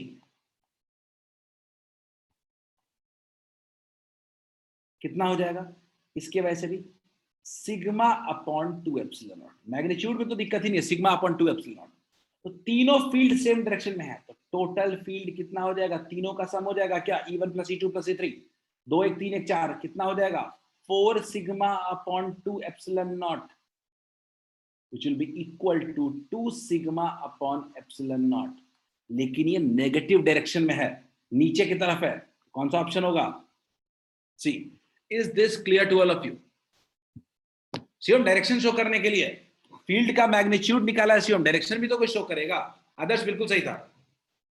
क्या सबको शीट की वजह से फील्ड निकालने आया क्या? ये सबसे आसान क्वेश्चन होता है, क्योंकि डिस्टेंस से लेना देना नहीं है। शीट मिल गया तो sigma by 2 by epsilon not कर देना है। ये इतना इंपॉर्टेंट है कि पूरा का पूरा कैपेसिटर चैप्टर इसी के भरोसे चलेगा, इसी के भरोसे। इसीलिए हम इस पे ज्यादा टाइम देने की कोशिश करेंगे, स्फेरिकल से ज्यादा टाइम हम इस पे देंगे। शीट पे कैपेसिटर 2 शीट्स के कॉम्बिनेशन से ही बनता है। निधि ने हैंड रेज किया, निधि पूछिए। सर वो अगर -2 सिग्मा नहीं रहता और जेड -a ही रहता तब तो उसका डायरेक्शन अपवर्ड हो जाता। बिल्कुल अपवर्ड हो जाता। Yes sir. जेड जेड सिर्फ डायरेक्शन शो कर रहा है और उससे कोई लेना देना नहीं, उसका डिस्टेंस दे रहा है ना जेड से। अच्छा निधि, डिस्टेंस से कोई लेना देना ही नहीं अपने को, ए पे है कि 2a पे है, कोई मतलब ही नहीं है, ये कंफ्यूज करने के लिए दिया है सिर्फ। बोलिए क्लियर है क्या? अंजन क्लियर है क्या? आनंद, कल्याणी, प्राची, रविशंकर, क्या शीट्स मिलेंगे तो हम निकाल लेंगे फिर? शीट्स पे बहुत क्वेश्चंस करने हैं अपने को, अगले एक क्लास में खाली शीट पे ही फोकस करना है अपने को। हम एक बेसिक बता करके एक नए टॉपिक से के अंदर एंटर करने की कोशिश करते हैं हम लोग। और नया टॉपिक क्या है? नया टॉपिक है कंडक्टर्स एंड इट्स प्रॉपर्टीज। क्या होता है कि हमारी दिक्कत क्या है कि चैप्टर में हर जगह कंडक्टर के नए नए पॉइंट्स पढ़ते हैं हम लोग, लेकिन कंडक्टर को इकट्ठा करके नहीं पढ़ते, और ये क्वेश्चन का बहुत बड़ा सोर्स हो जाता है कि ये कंडक्टर और उसकी प्रॉपर्टीज क्या है। हर जगह कंडक्टर देकर के चीजें अगेंस्ट हो जाती हैं, तो हम लोग कंडक्टर को समझने की कोशिश करेंगे। तो हम एक हेडिंग डालते हैं, कंडक्टर एंड इट्स प्रॉपर्टीज, और ये टॉपिक हमारे हमारे चैप्टर के अंडरस्टैंडिंग को भी और पूरे कैपेसिटर को भी पढ़ने में हेल्प करेगा। तो लिखते हैं हम लोग, हेडिंग डालते हैं कंडक्टर्स एंड इट्स प्रॉपर्टीज, और इसमें काफी चीजें आप पहले पढ़ चुके हैं। ठीक है, ये बस अरेंज कर रहे हैं हम लोग। कंडक्टर्स एंड इट्स प्रॉपर्टीज, कुल मिला के 6 पॉइंट आपको यहां दिख रहा है, 2 पॉइंट अगले 2 स्लाइड में, 8 पॉइंट है। 8 पॉइंट में 6 पॉइंट मैं पहले पढ़ा चुका हूं, आप लोग दिखाएंगे कैसे।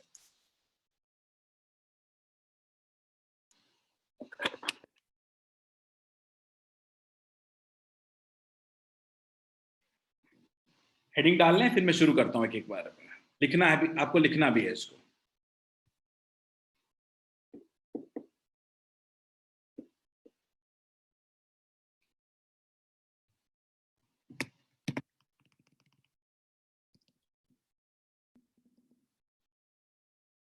सुने तुम लोग क्लास में नारे वारे लगाते हो यार। जिंदाबाद मुर्दाबाद करते हो तुम लोग? चुनाव में खड़ा होना है क्या किसी को इसमें? होना तो बताना, इलेक्शन के बाद इलेक्शन लड़ लो एक बार। क्यों? हुआ था ना कुछ, केमिस्ट्री में नारे वारे लगे थे ना?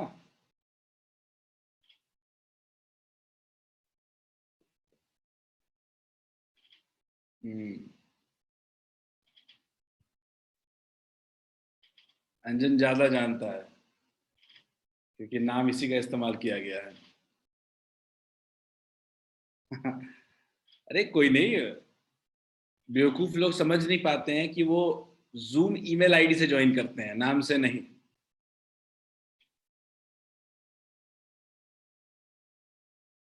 हाँ निधि, वो तो हम बोल देंगे। लेकिन लेकिन मैं जो कहना चाहता था कि तुम लोग ये कैसे भूल जाते हो कि जूम आईडी से, जूम आईडी में रीनेम कर करके आपका ईमेल आईडी मुझे पता नहीं चलेगा कौन कौन लोग ज्वाइन किए हैं। रिकॉर्डिंग से ये भी पता चलेगा किसने कब बोला है। कहाँ तुम लोग बेवकूफ़ी करते हो ये सब। चलो क्या ही कहा जाए, मुझे तो पता भी चल गया ये आधे घंटे के अंदर किसने किया है। अब सेंटर खुलेगा, सेंटर खुलेगा तो मैं चुनाव लड़वाऊंगा, फिर अभी बोलूंगा, डांट सुनोगे, थोड़ा बहुत मजा नहीं आएगा, फील नहीं आएगा। तो मैंने खोज लिया है और मात्र 5 मिनट लगा ढूंढने में। तुम लोग इस तरह से करने से कोई फायदा होता नहीं है। तुम लोग इतने दिन से पढ़ रहे हो, टेक्नोलॉजी के बारे में जानते हो, बड़े बच्चे छोटे बच्चे नहीं हो। पता होना चाहिए ईमेल आईडी से लॉगिन करते हो आप लोग, तो सारी इन्फॉर्मेशन एक बार में निकल जाती है, नाम के अगेंस्ट किसने किसने नाम कितनी बार चेंज किया है। खैर, तो ये तो एक बात है। दूसरा यार, तुम लोग का इंप्रेशन कितना खराब बना। एक बाहर से दिल्ली के टीचर थे, ठीक है, अब बाहर के टीचर है, वो क्या सोच रहे होंगे, बिहार का क्या इमेज लेके जाएंगे वो, है ना? मतलब हमारे बिहार का क्या इमेज लाएंगे? क्लास में तुम लोग नारे लगाते हो, ऐसे ही बिहार का इमेज खराब है, तुम लोगों ने और मिट्टी डाल दिया उस पर। और इतना तो मानोगे कि क्लास में कोई एक गलती करता है तो रिस्पॉन्सिबिलिटी सबको लेनी पड़ेगी उसकी, मतलब लेनी क्या हो जाती है बाय डिफॉल्ट, है ना? तो यही हुआ, बदनामी करवा रहे हो अपनी तुम लोग। और ये भी बात है, तुमको भी पता है केमिस्ट्री को लेके कितने प्रॉब्लम्स थे। नीलम सर क्लास लेना शुरू किए इस वीक में, उनकी हेल्थ सपोर्ट नहीं किया उनका, हमें उनको क्लास को बंद करके हमने तुरंत में दिल्ली से टीचर को लाइन अप किया, उनसे क्लासेस अरेंज की, क्योंकि हम नहीं चाहते थे आपका सिलेबस पीछे हो जाता। लेकिन तुम लोग अगर टीचर के साथ इस तरीके से करोगे तो उसमें क्या इंटरेस्ट रहेगा पढ़ाने को। ये आप सबकी जिम्मेदारी है हमारी कि अगर कोई कर्तव्य आपको भी मिल जाता है तो आप लोग भी उसको उतना ही फटकारे जितना हम फटकारते हैं, ठीक है? बाकी तो इमेज की बात है जो आपने खराब किया अपना, तो इसमें मैं कुछ नहीं कर सकता, और मुझे पता भी चल गया किसने किया है, तो मैं बाद में बात करूंगा इस पर। खैर चलो, ये कहानी वानी सुन लेते थोड़ा हम लोग। ये जो कंडक्टर एंड इट्स प्रॉपर्टीज पढ़ रहे थे हम लोग, देखो इसमें कई सारे पॉइंट हम पढ़ा चुके हैं, आपको ज्यादा दिमाग में लगाना है। जैसे पहला, ये कंडक्टर्स होता क्या है? तो conductors are the materials which contain large number of free electrons which can move easily inside the conductor। मतलब कंडक्टर है क्या जिसमें, हाँ कोई बात नहीं, ठीक है। सो कंडक्टर्स बेसिकली क्या होता है? कंडक्टर बेसिकली वैसे मटेरियल्स होते हैं, ठीक है, जिनमें बहुत सारा फ्री इलेक्ट्रॉन्स होता है, इसीलिए करंट फ्लो कर सकता है, ठीक है। बेसिक कंडक्टर उसी को कहते हैं। दूसरा, इलेक्ट्रोस्टैटिक्स में अगर हम बात करें तो कंडक्टर जो होते हैं यार ऑलवेज इक्वी पोटेंशियल सरफेस, जिसके बारे में हम आगे पढ़ेंगे हम लोग। बस इतना लॉजिक समझ लो कि ये कंडक्टर है अगर, तो उसके सरफेस के हर एक पॉइंट पे जो पोटेंशियल होगा वो बिल्कुल सेम होगा। हर पॉइंट पे पोटेंशियल क्या होगा? सेम होगा। दूसरा पॉइंट। तीसरा, charge always resides on the outer surface of conductor. तो पढ़ चुके हैं, चार्ज हमेशा बाहर आ जाता है। चार्ज जो होता है वो हमेशा कहां आ जाता है? सरफेस के बाहर आ जाता है, ये तो हम पढ़ चुके हैं। तीसरा, चौथा पॉइंट, ठीक है, if there is a cavity inside the conductor having no charge, then charge will always reside on the outer surface। देखो चौथा पॉइंट भी तीसरा पॉइंट के बारे में कह रहा है कि चार्ज कहीं रखोगे अंदर में बाहर आ जाएगा, लेकिन चौथे पॉइंट को हम बाद में एक्सप्लेन करेंगे, ठीक है। पांचवा, electric field is perpendicular to the conducting surface. ये हमने इलेक्ट्रिक फील्ड की प्रॉपर्टी में पढ़ाया था कि अगर मान लीजिए कोई कंडक्टर है तो उसमें जो फील्ड होता है वो हमेशा किसी भी सरफेस के परपेंडिकुलर डायरेक्शन में, ठीक है। अगला, electric lines of force never enter into the conductor. सही बात है, क्योंकि अंदर में फील्ड 0 होता है तो कोई भी फील्ड लाइन अंदर में पास नहीं करेगा। क्लियर है? ये 6 पॉइंट है, सब लोग हूबहू पूरा लिख लीजिए, जल्दी से नोट डाउन कर लीजिए। इसमें से हमको छठा पॉइंट पढ़ चुके हैं, हम 5th पॉइंट पढ़ चुके हैं। पहला पॉइंट बेसिक है, ठीक है, तीसरा पॉइंट और चौथा पॉइंट पढ़ चुके हैं। सिर्फ एक दूसरा पॉइंट ऐसा है जो थोड़ा नया है, और मान लेते हैं कि तीसरा और चौथा पॉइंट, दूसरा और चौथा पॉइंट, यही 2 पॉइंट है जो हम आगे जाके पढ़ेंगे। तो इसको जल्दी से लिख लीजिए आप लोग। हम पूरे कंडक्टर को एक जगह अरेंज करके पढ़ना चाहते हैं। दूसरा पॉइंट कल्याणी हम बाद में पढ़ेंगे वैसे, लेकिन बता देता हूं आपको, पोटेंशियल जब पढ़ेंगे तो ये आएगा। तो इक्वी पोटेंशियल का मतलब हर जगह का पोटेंशियल सेम। तो कंडक्टर की खासियत होती है कि उसके सरफेस पे हर एक पॉइंट पे पोटेंशियल क्या होता है, 0 सेम होता है। क्लियर है क्या? हर जगह का पोटेंशियल इक्वल होता है। Is it clear? तो ये हम आगे जाके पढ़ेंगे उसको। तो ये चीज मैंने नहीं बताया है आपको, अभी तक पढ़ाया था। और एक कैविटी वाला है, वो समझ में आ जाएगा, चार्ज कहीं भी रखो अंदर में बाहर आ जाएगा चार्ज। तो इसको हूबहू पॉइंट को लिख लीजिए आप, ठीक है। नोट्स में एक जगह अरेंज होना बहुत जरूरी है।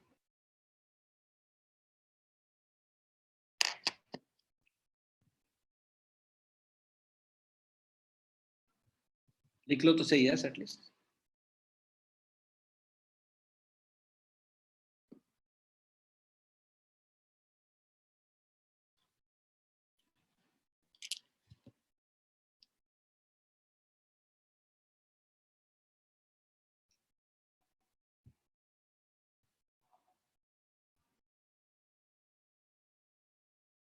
लिख लिया अंजन?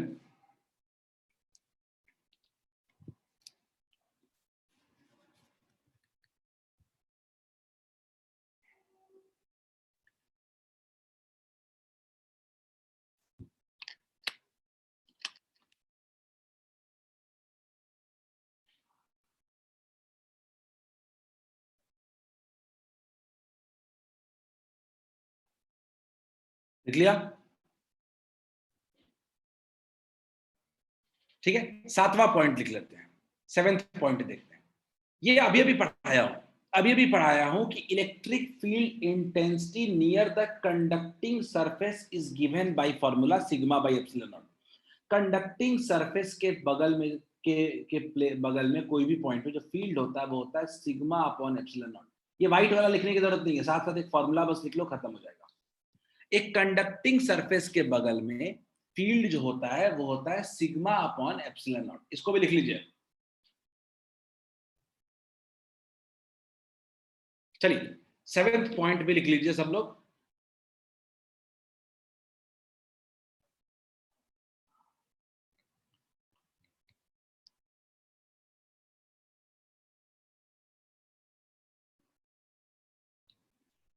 ये आनंद का नेटवर्क चला गया क्या? वैष्णवी?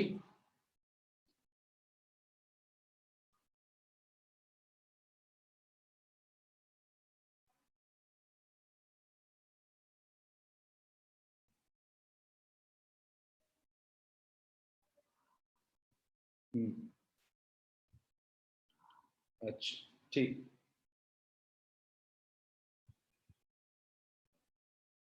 देख लिए? चलो जल्दी।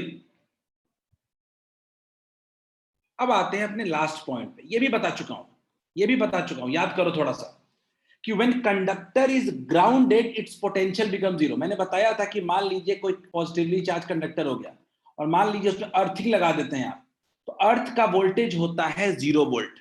तो इसका भी पोटेंशियल अपने आप धीरे धीरे क्या कम होते होते क्या हो जाएगा, 0 वोल्ट। सारा का सारा चार्ज खत्म हो जाता है, ड्रेन आउट हो जाता है।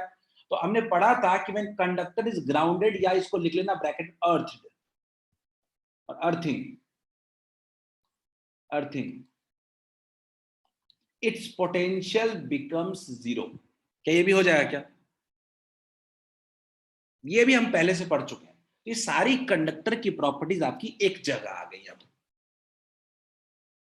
और ये बहुत बड़ा क्वेश्चन का सोर्स है, थ्योरेटिकल क्वेश्चन का सोर्स बहुत बड़ा है।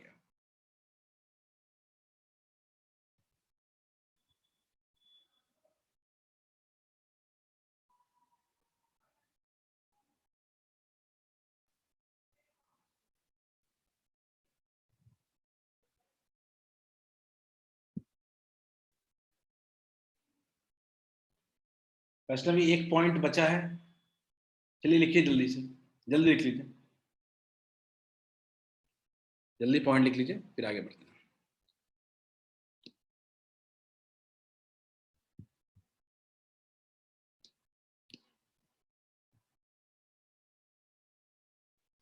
सिद्धांत समझ में आ रहा है? सो गए क्या? पता चलना चाहिए ना, जागे हुए हो तो कुछ जवाब आप दोगे तो पता चलेगा। रविशंकर सो रहा है, 2 बार नाम ले चुका हूं लेकिन जागा नहीं अभी तक। चले जागे हैं, चलो। और कौन सो रहा है? हो गया। चलिए अब एक नया बड़ा इंटरेस्टिंग टॉपिक पढ़ाते हैं। ये टॉपिक बुक्स में मत ढूंढना, ठीक है? हाँ, पर सो कर ही उठे हैं, वही मुझे लग रहा था रविशंकर, सो करके ही उठे हो, ठीक है? चलो, ये जो टॉपिक मैं बताने वाला हूं ये सबसे इंपॉर्टेंट टॉपिक में से है, क्वेश्चन का बड़ा सोर्स में है, और कैपेसिटर टॉपिक जो अगला चैप्टर है उसका बेसिक्स है, ठीक है? तो ये बहुत ध्यान से पढ़ने की जरूरत है और ये बुक में नहीं ढूंढ सकते आप। ये एक कंडक्टर की प्रॉपर्टी से रिलेटेड है सब, तो इसीलिए ये बिल्कुल ही अलग सेक्शन में चलेगा और इससे हम काफी कुछ सीखेंगे इससे, और काफी बड़े क्वेश्चन के सोर्स को कर पाएंगे इसमें। तो ये आप थोड़ा सा एक्स्ट्रा टाइप मान सकते हैं जेई के लिए। तो अब मैं बोल रहा हूं charge distribution on isolated conducting sheet, ठीक है? तो मान लीजिए कि एक कंडक्टिंग शीट है जिसके बारे में थोड़ी देर पहले हम बात कर रहे थे कि sigma upon epsilon not 2 epsilon not होता है फील्ड। तो शीट ले लिया हमने। तो मान लीजिए कि हमने एक शीट को चार्ज सप्लाई कर दिया, क्यू दिया हमने। अब दिक्कत क्या है कि शीट के तो 2 सरफेस होते हैं, एक इधर भी और एक इधर भी। शीट का तो 2 सरफेस होता है, तो दोनों में चार्ज आएगा। तो आपसे पूछूंगा कि कितना कितना चार्ज आएगा, तो आप सीधा सीधा बोलोगे सर आधा आधा चार्ज डिवाइड हो जाएगा, लेकिन ये नहीं कह सकते हम लोग क्या करते हैं कि देखते हैं कितना कितना चार्ज डिवाइड होता है। तो हमने क्या बोला कि मान लीजिए एक एंड पे चार्ज चला गया x, तो दूसरे पे कितना चला गया q माइनस x, मान लीजिए। लेकिन आपके मन में एक सवाल होना चाहिए कि चार्ज के डिवीजन का क्या आधार होना चाहिए, ऐसा क्या लॉजिक है जिससे हम पहचान पाए कि चार्ज कैसे डिवाइड हो रहा है। तो एक ही लॉजिक है, वो लॉजिक क्या है, कंडक्टर के अंदर में शीट है तो इसके अंदर का पॉइंट क्या है, p है। तो याद रखना है कि कंडक्टर के अंदर में फील्ड हमेशा 0 होगा। चार्ज कुछ ऐसे डिवाइड होना चाहिए कि इनसाइड में फील्ड पक्के तौर पे 0, यानी P पे फील्ड कितना हो 0। क्लियर है? अच्छा, P पे फील्ड 0 है तो देख लेते हैं। तो P पे फील्ड कितने से कितने शीट्स की वजह से होगा। अब एक शीट मेरा ये हो गया, दूसरा शीट मेरा ये हो गया। तो अगर मैं P पॉइंट पे बात करूं तो 1 की वजह से फील्ड कितना होगा, अवे होगा। पॉजिटिव चार्ज है तो क्या होगा, अवे होगा, E1 मान लेते हैं। और 2 की वजह से कितना होगा, E2 होगा। ये भी मान लेते हैं पॉजिटिव है तो ये भी क्या होगा, अवे होगा। क्लियर है क्या? अगर मैं 1 की वजह से बात करूं तो 1 की वजह से क्या होता है, सिग्मा 1 पहले सरफेस का बाई 2 एप्सिलॉन नॉट। अच्छा, सिग्मा होता क्या है, चार्ज पर यूनिट एरिया होता है। तो लिख सकते हैं सिग्मा कितना हो जाएगा, चार्ज पर यूनिट एरिया, यानी Q minus x by 2 into epsilon not into A, charge per unit area. ठीक बात, मान लेते हैं इसका एरिया कितना है ए, और इसका भी एरिया कितना है ए। ठीक बात। चलिए, अगर मैं E2 की बात करूं तो E2 कितना हो जाएगा, फिर से सिग्मा 2 बाई 2 एप्सिलॉन नॉट। अब सिग्मा 2 कितना होगा, चार्ज बाई एरिया होगा। तो चार्ज कितना है दूसरे वाले सरफेस पे, x है बाई 2 एप्सिलॉन नॉट ए। बोलिए क्लियर है क्या? क्या मेरी बात क्लियर है क्या कि जो P पॉइंट पे फील्ड होगा वो दो शीट्स की वजह से होगा, एक लेफ्ट साइड वाला दूसरा राइट साइड वाला। अगर मैं बोलूं कि P पॉइंट पे field at point P must be equal to 0, तो गलत नहीं होगा, क्योंकि कंडक्टर के अंदर फील्ड हमेशा क्या होता है, 0। तो हम कह सकते हैं कि E1 जो है वो E2 के इक्वल है, E1 is equal to E2। Clear है? E1 अगर E2 के इक्वल है तो हम क्या कह सकते हैं, देख लेते हैं, Q minus x by 2 epsilon naught a equals to x by 2 epsilon naught a. गया पूरा का पूरा। तो q minus x equals to x which is equal to q equals to 2x, तो x इक्वल्स टू कह दिए q by 2, q by 2। आप बोलोगे सर इतने देर से सर हम दिमाग लगा रहे थे, इतने देर से दिमाग लगा रहे थे, ये तो हमको पहले से ही पता था कि चार्ज कितना हो जाएगा, आधा आधा डिवाइड हो जाएगा। लेकिन कब? ये एक केस है जब आइसोलेटेड कंडक्टिंग शीट है, अकेला एक कंडक्टिंग शीट है, तो चार्ज जो दोगे वो आधा आधा डिवाइड हो जाएगा। अंजन एक सवाल पूछा है कि सर शीट सेम है, देखो शीट भले सेम है लेकिन दोनों का चार्ज हमने अगर मान लो क्यू दिया है अंजन, तो होस्ट क्यू का एक तो डिवीजन होगा ना, एक साइड कुछ चार्ज जाएगा, दूसरी साइड कुछ चार्ज जाएगा। हमको नहीं पता कितना होगा, लेकिन उसके पीछे का लॉजिक क्या है? चार्ज ऐसे डिवाइड होना चाहिए कि पी पॉइंट पे फील्ड क्या रहे मेरा, जीरो रहे, कंडक्टर के अंदर फील्ड क्या रहे, जीरो रहे। एरिया डिफरेंट नहीं होगा, एरिया डिफरेंट नहीं होगा क्योंकि एरिया हम अलग नहीं ले रहे ना, एक ही शीट के दो साइड्स हैं, तो एरिया कैसे डिफरेंट हो सकता है वैष्णवी? ठीक है, एक ही शीट का दो साइड ले रहे हैं तो फिर एरिया डिफरेंट नहीं हो सकता। तो हम एक कंक्लूजन बड़ा इंपॉर्टेंट ड्रॉ कर सकते हैं। कंक्लूजन क्या ड्रॉ किया हमने कि charge is equally divided, charge is equally divided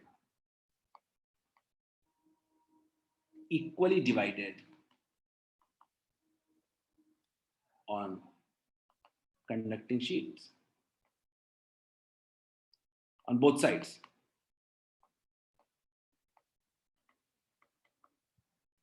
क्या सबको ये क्लियर है क्या? बिल्कुल आनंद, देखो आनंद बड़ा सिंपल सा बात कह रहा हूं। मान लीजिए आनंद की चार्ज आपने दिया और चार्ज एक ही तरफ रह गया, तो क्या पी पॉइंट पे फील्ड जीरो होगा क्या आनंद? अगर शीट के सिर्फ एक ही तरफ चार्ज होगा तो फील्ड जीरो होगा क्या?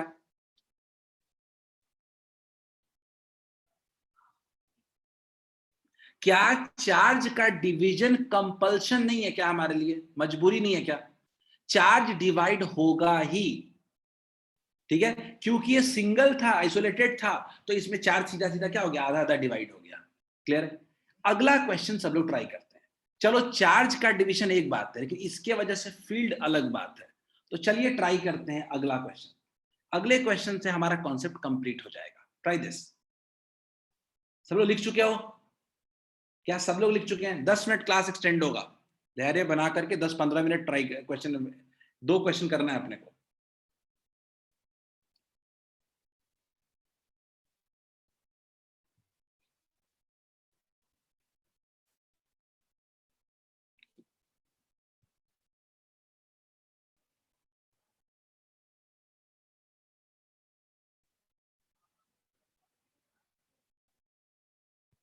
किसी भी शीट में आना चार्ज डिवाइड होगा।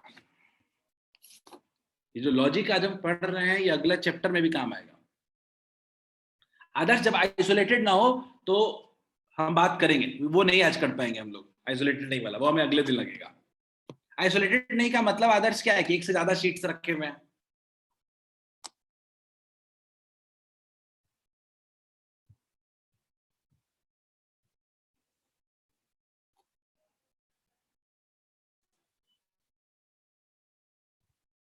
लिख लो तो बताना। ये चार्ट डिस्ट्रीब्यूशन जो आज कर रहे हैं ना, ये हमें पूरा एक दिन यही करना है, खाली डिस्ट्रीब्यूशन ही, इसीलिए सीखो इसको ध्यान से।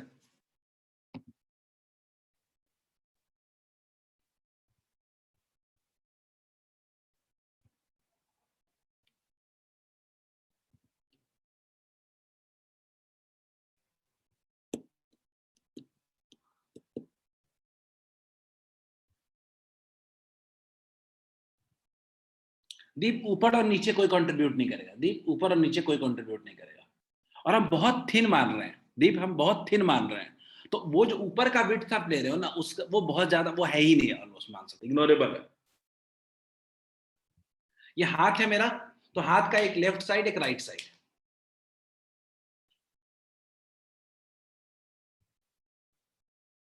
लिख लिया सबने?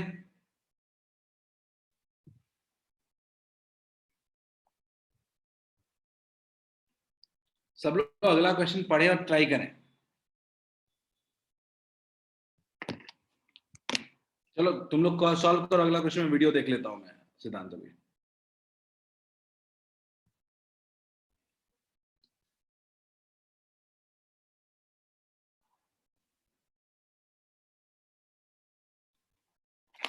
सब लोग अगला क्वेश्चन ट्राई करें।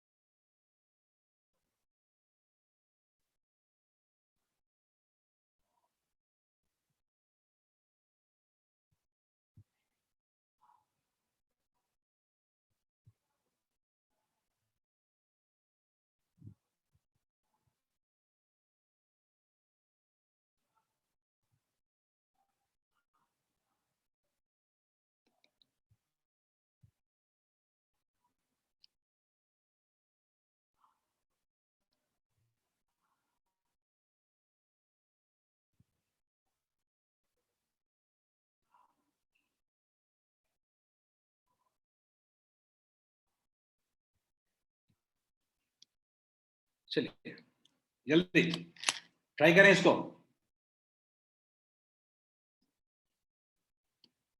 आपसे बड़ा सिंपल सा बात कह रहा है कि एक आइसोलेटेड इनफाइनाइट शीट है,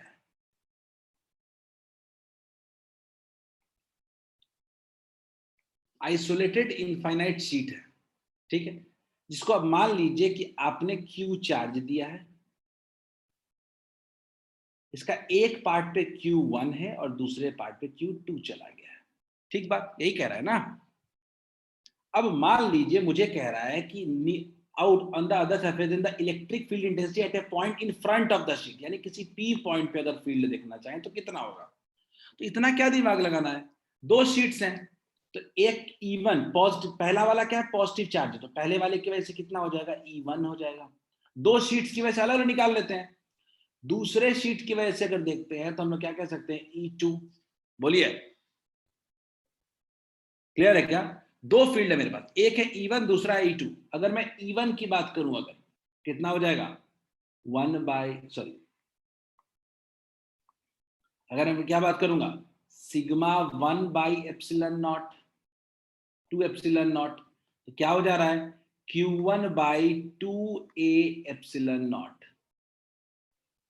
अगर मैं E2 की बात करूं दूसरे वाले की वजह से, ये 1 है और ये 2 है, तो इसकी वजह से कितना हो जा रहा है sigma 2/2ε0 which is equal to Q2/2A ε0। अगर कोई पूछे कि नेट फील्ड कितना होगा तो दोनों का सम होगा E1 प्लस E2।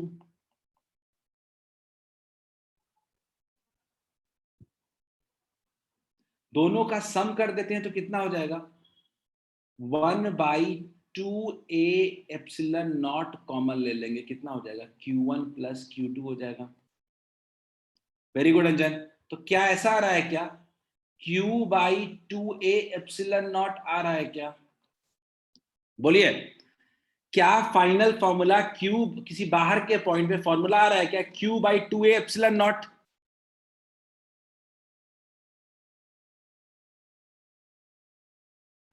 मैंने कुछ नहीं किया, दो शीट में चार डिवाइड हो गया, मान लो एक में Q1 है, इन फ्रंट ऑफ शीट लिख रहा है भाई Anand, in front of sheet, front बाहर होगा ना, अंदर तो होगा नहीं। तो जो सबसे बड़ा कंक्लूजन आ रहा है यहां पे वो ये आ रहा है कि बाहर में जो फील्ड आपने निकाला है वो अंदर के चार्ज के डिस्ट्रीब्यूशन पे बिल्कुल डिपेंड नहीं कर रहा है। चार्ज कैसे डिस्ट्रीब्यूट हो रहा है वो सिर्फ और सिर्फ टोटल चार्ज पे डिपेंड कर रहा है। क्या ये बात क्लियर है। क्या आप इस बात से एग्री करते हो क्या कि फील्ड जो हो रहा है आउटसाइड वो डिस्ट्रीब्यूशन ऑफ चार्ज पे बिल्कुल डिपेंड नहीं करता। फील्ड आउटसाइड कंक्लूजन ड्रॉ कर सकते हैं क्या, do not depend on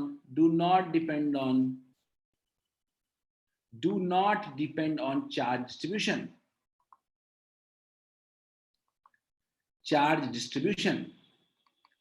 क्या आप कह सकते हो क्या आज के बाद कभी भी शीट आ जाएगा तो आप ये नहीं पूछोगे कि चार्ज कैसे डिस्ट्रीब्यूट हुआ, जरूरत नहीं है। चार्ज के डिस्ट्रीब्यूशन से कोई लेना देना नहीं है।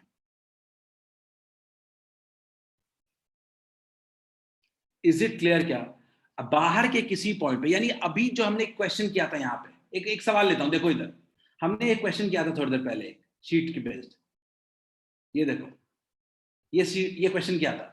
क्या यहाँ पे मैंने आपसे पूछा था क्या कि बोलो चार्ज कैसे डिवाइड हुआ है?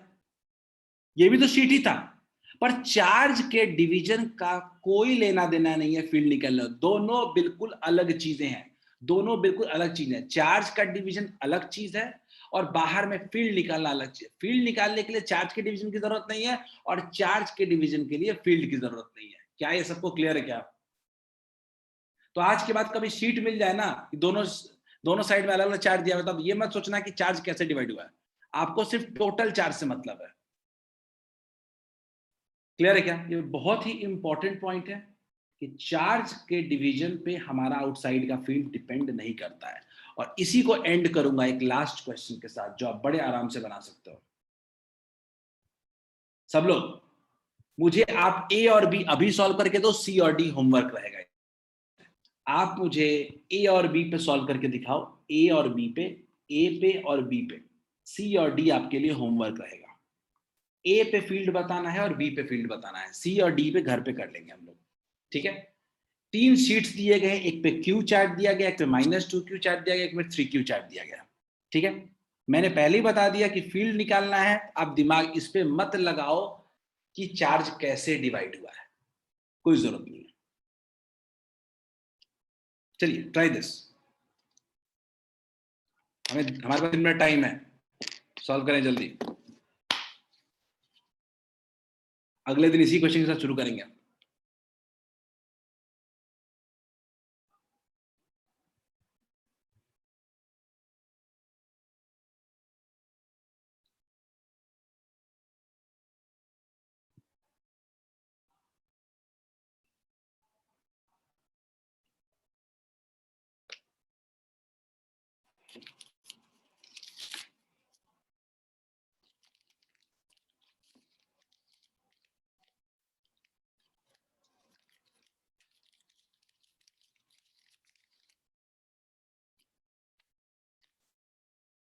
दीप ने पहला आंसर दे दिया है, वेरी गुड। हाँ ठीक है, सिग्मा तो दीप दिया ही हुआ नहीं है ना, क्यू बटा ए लिखना पड़ेगा ना, अब सिग्मा तो दिया ही हुआ नहीं है। इस बार तो क्यू बाई ए लिखना पड़ेगा ना, सिग्मा तो नहीं दिया हुआ है।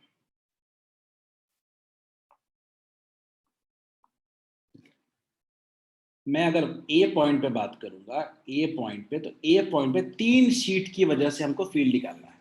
पहला क्यू, ये नंबर 1 2 3 ऑर्डर में देख लो।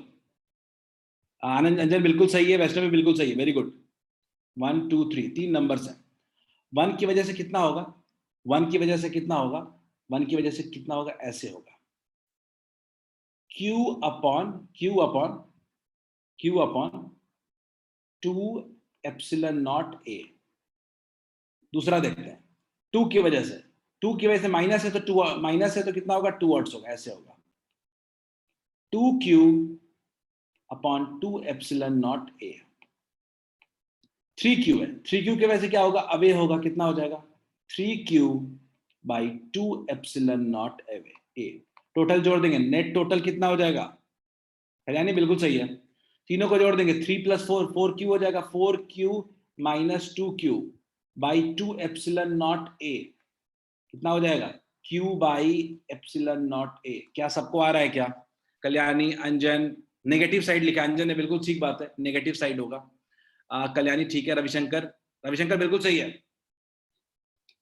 चलो रविशंकर को जाग गया।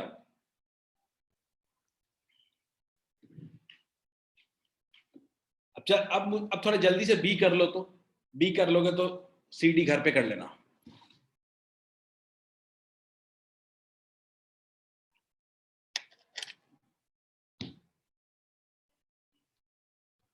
We are almost nearing to the end of chapter. First chapter NCERT के अकॉर्डिंग हम ऑलमोस्ट अब एंड करने वाले हैं।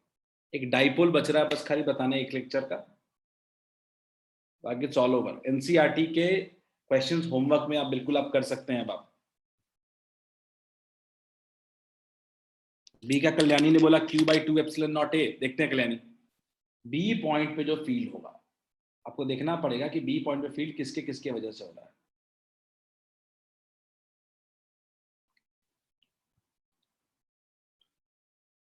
बी पॉइंट पे पहले वाले की वजह से क्या हो जाएगा, अब ये हो जाएगा, कितना हो जाएगा, Q/2 एप्सिलॉन नॉट ए। नहीं गलत है कल्याणी, मुझे लग रहा है गलत है। दूसरे वाले की वजह से क्या हो जाएगा, -Q की वजह से टूवर्ड्स हो जाएगा 2Q/2 एप्सिलॉन नॉट ए, और 3Q की वजह से अवे हो जाएगा 3Q/2 एप्सिलॉन नॉट ए। कहां से आंसर ला रहे हो ये सब, किसी का सही नहीं आया है। हाँ कल्याणी अब सही गया।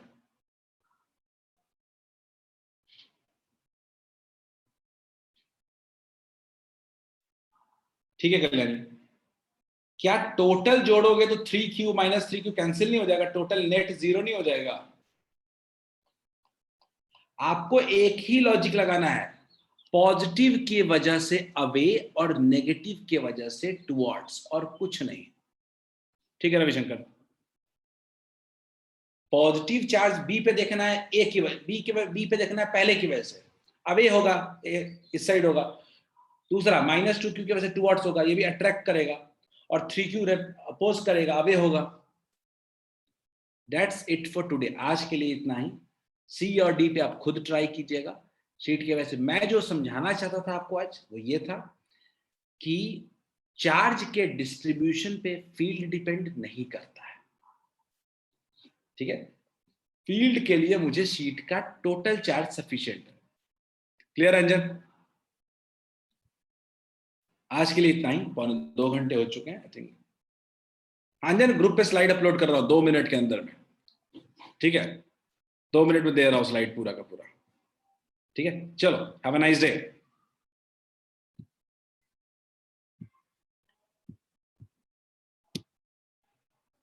ओके अंजन।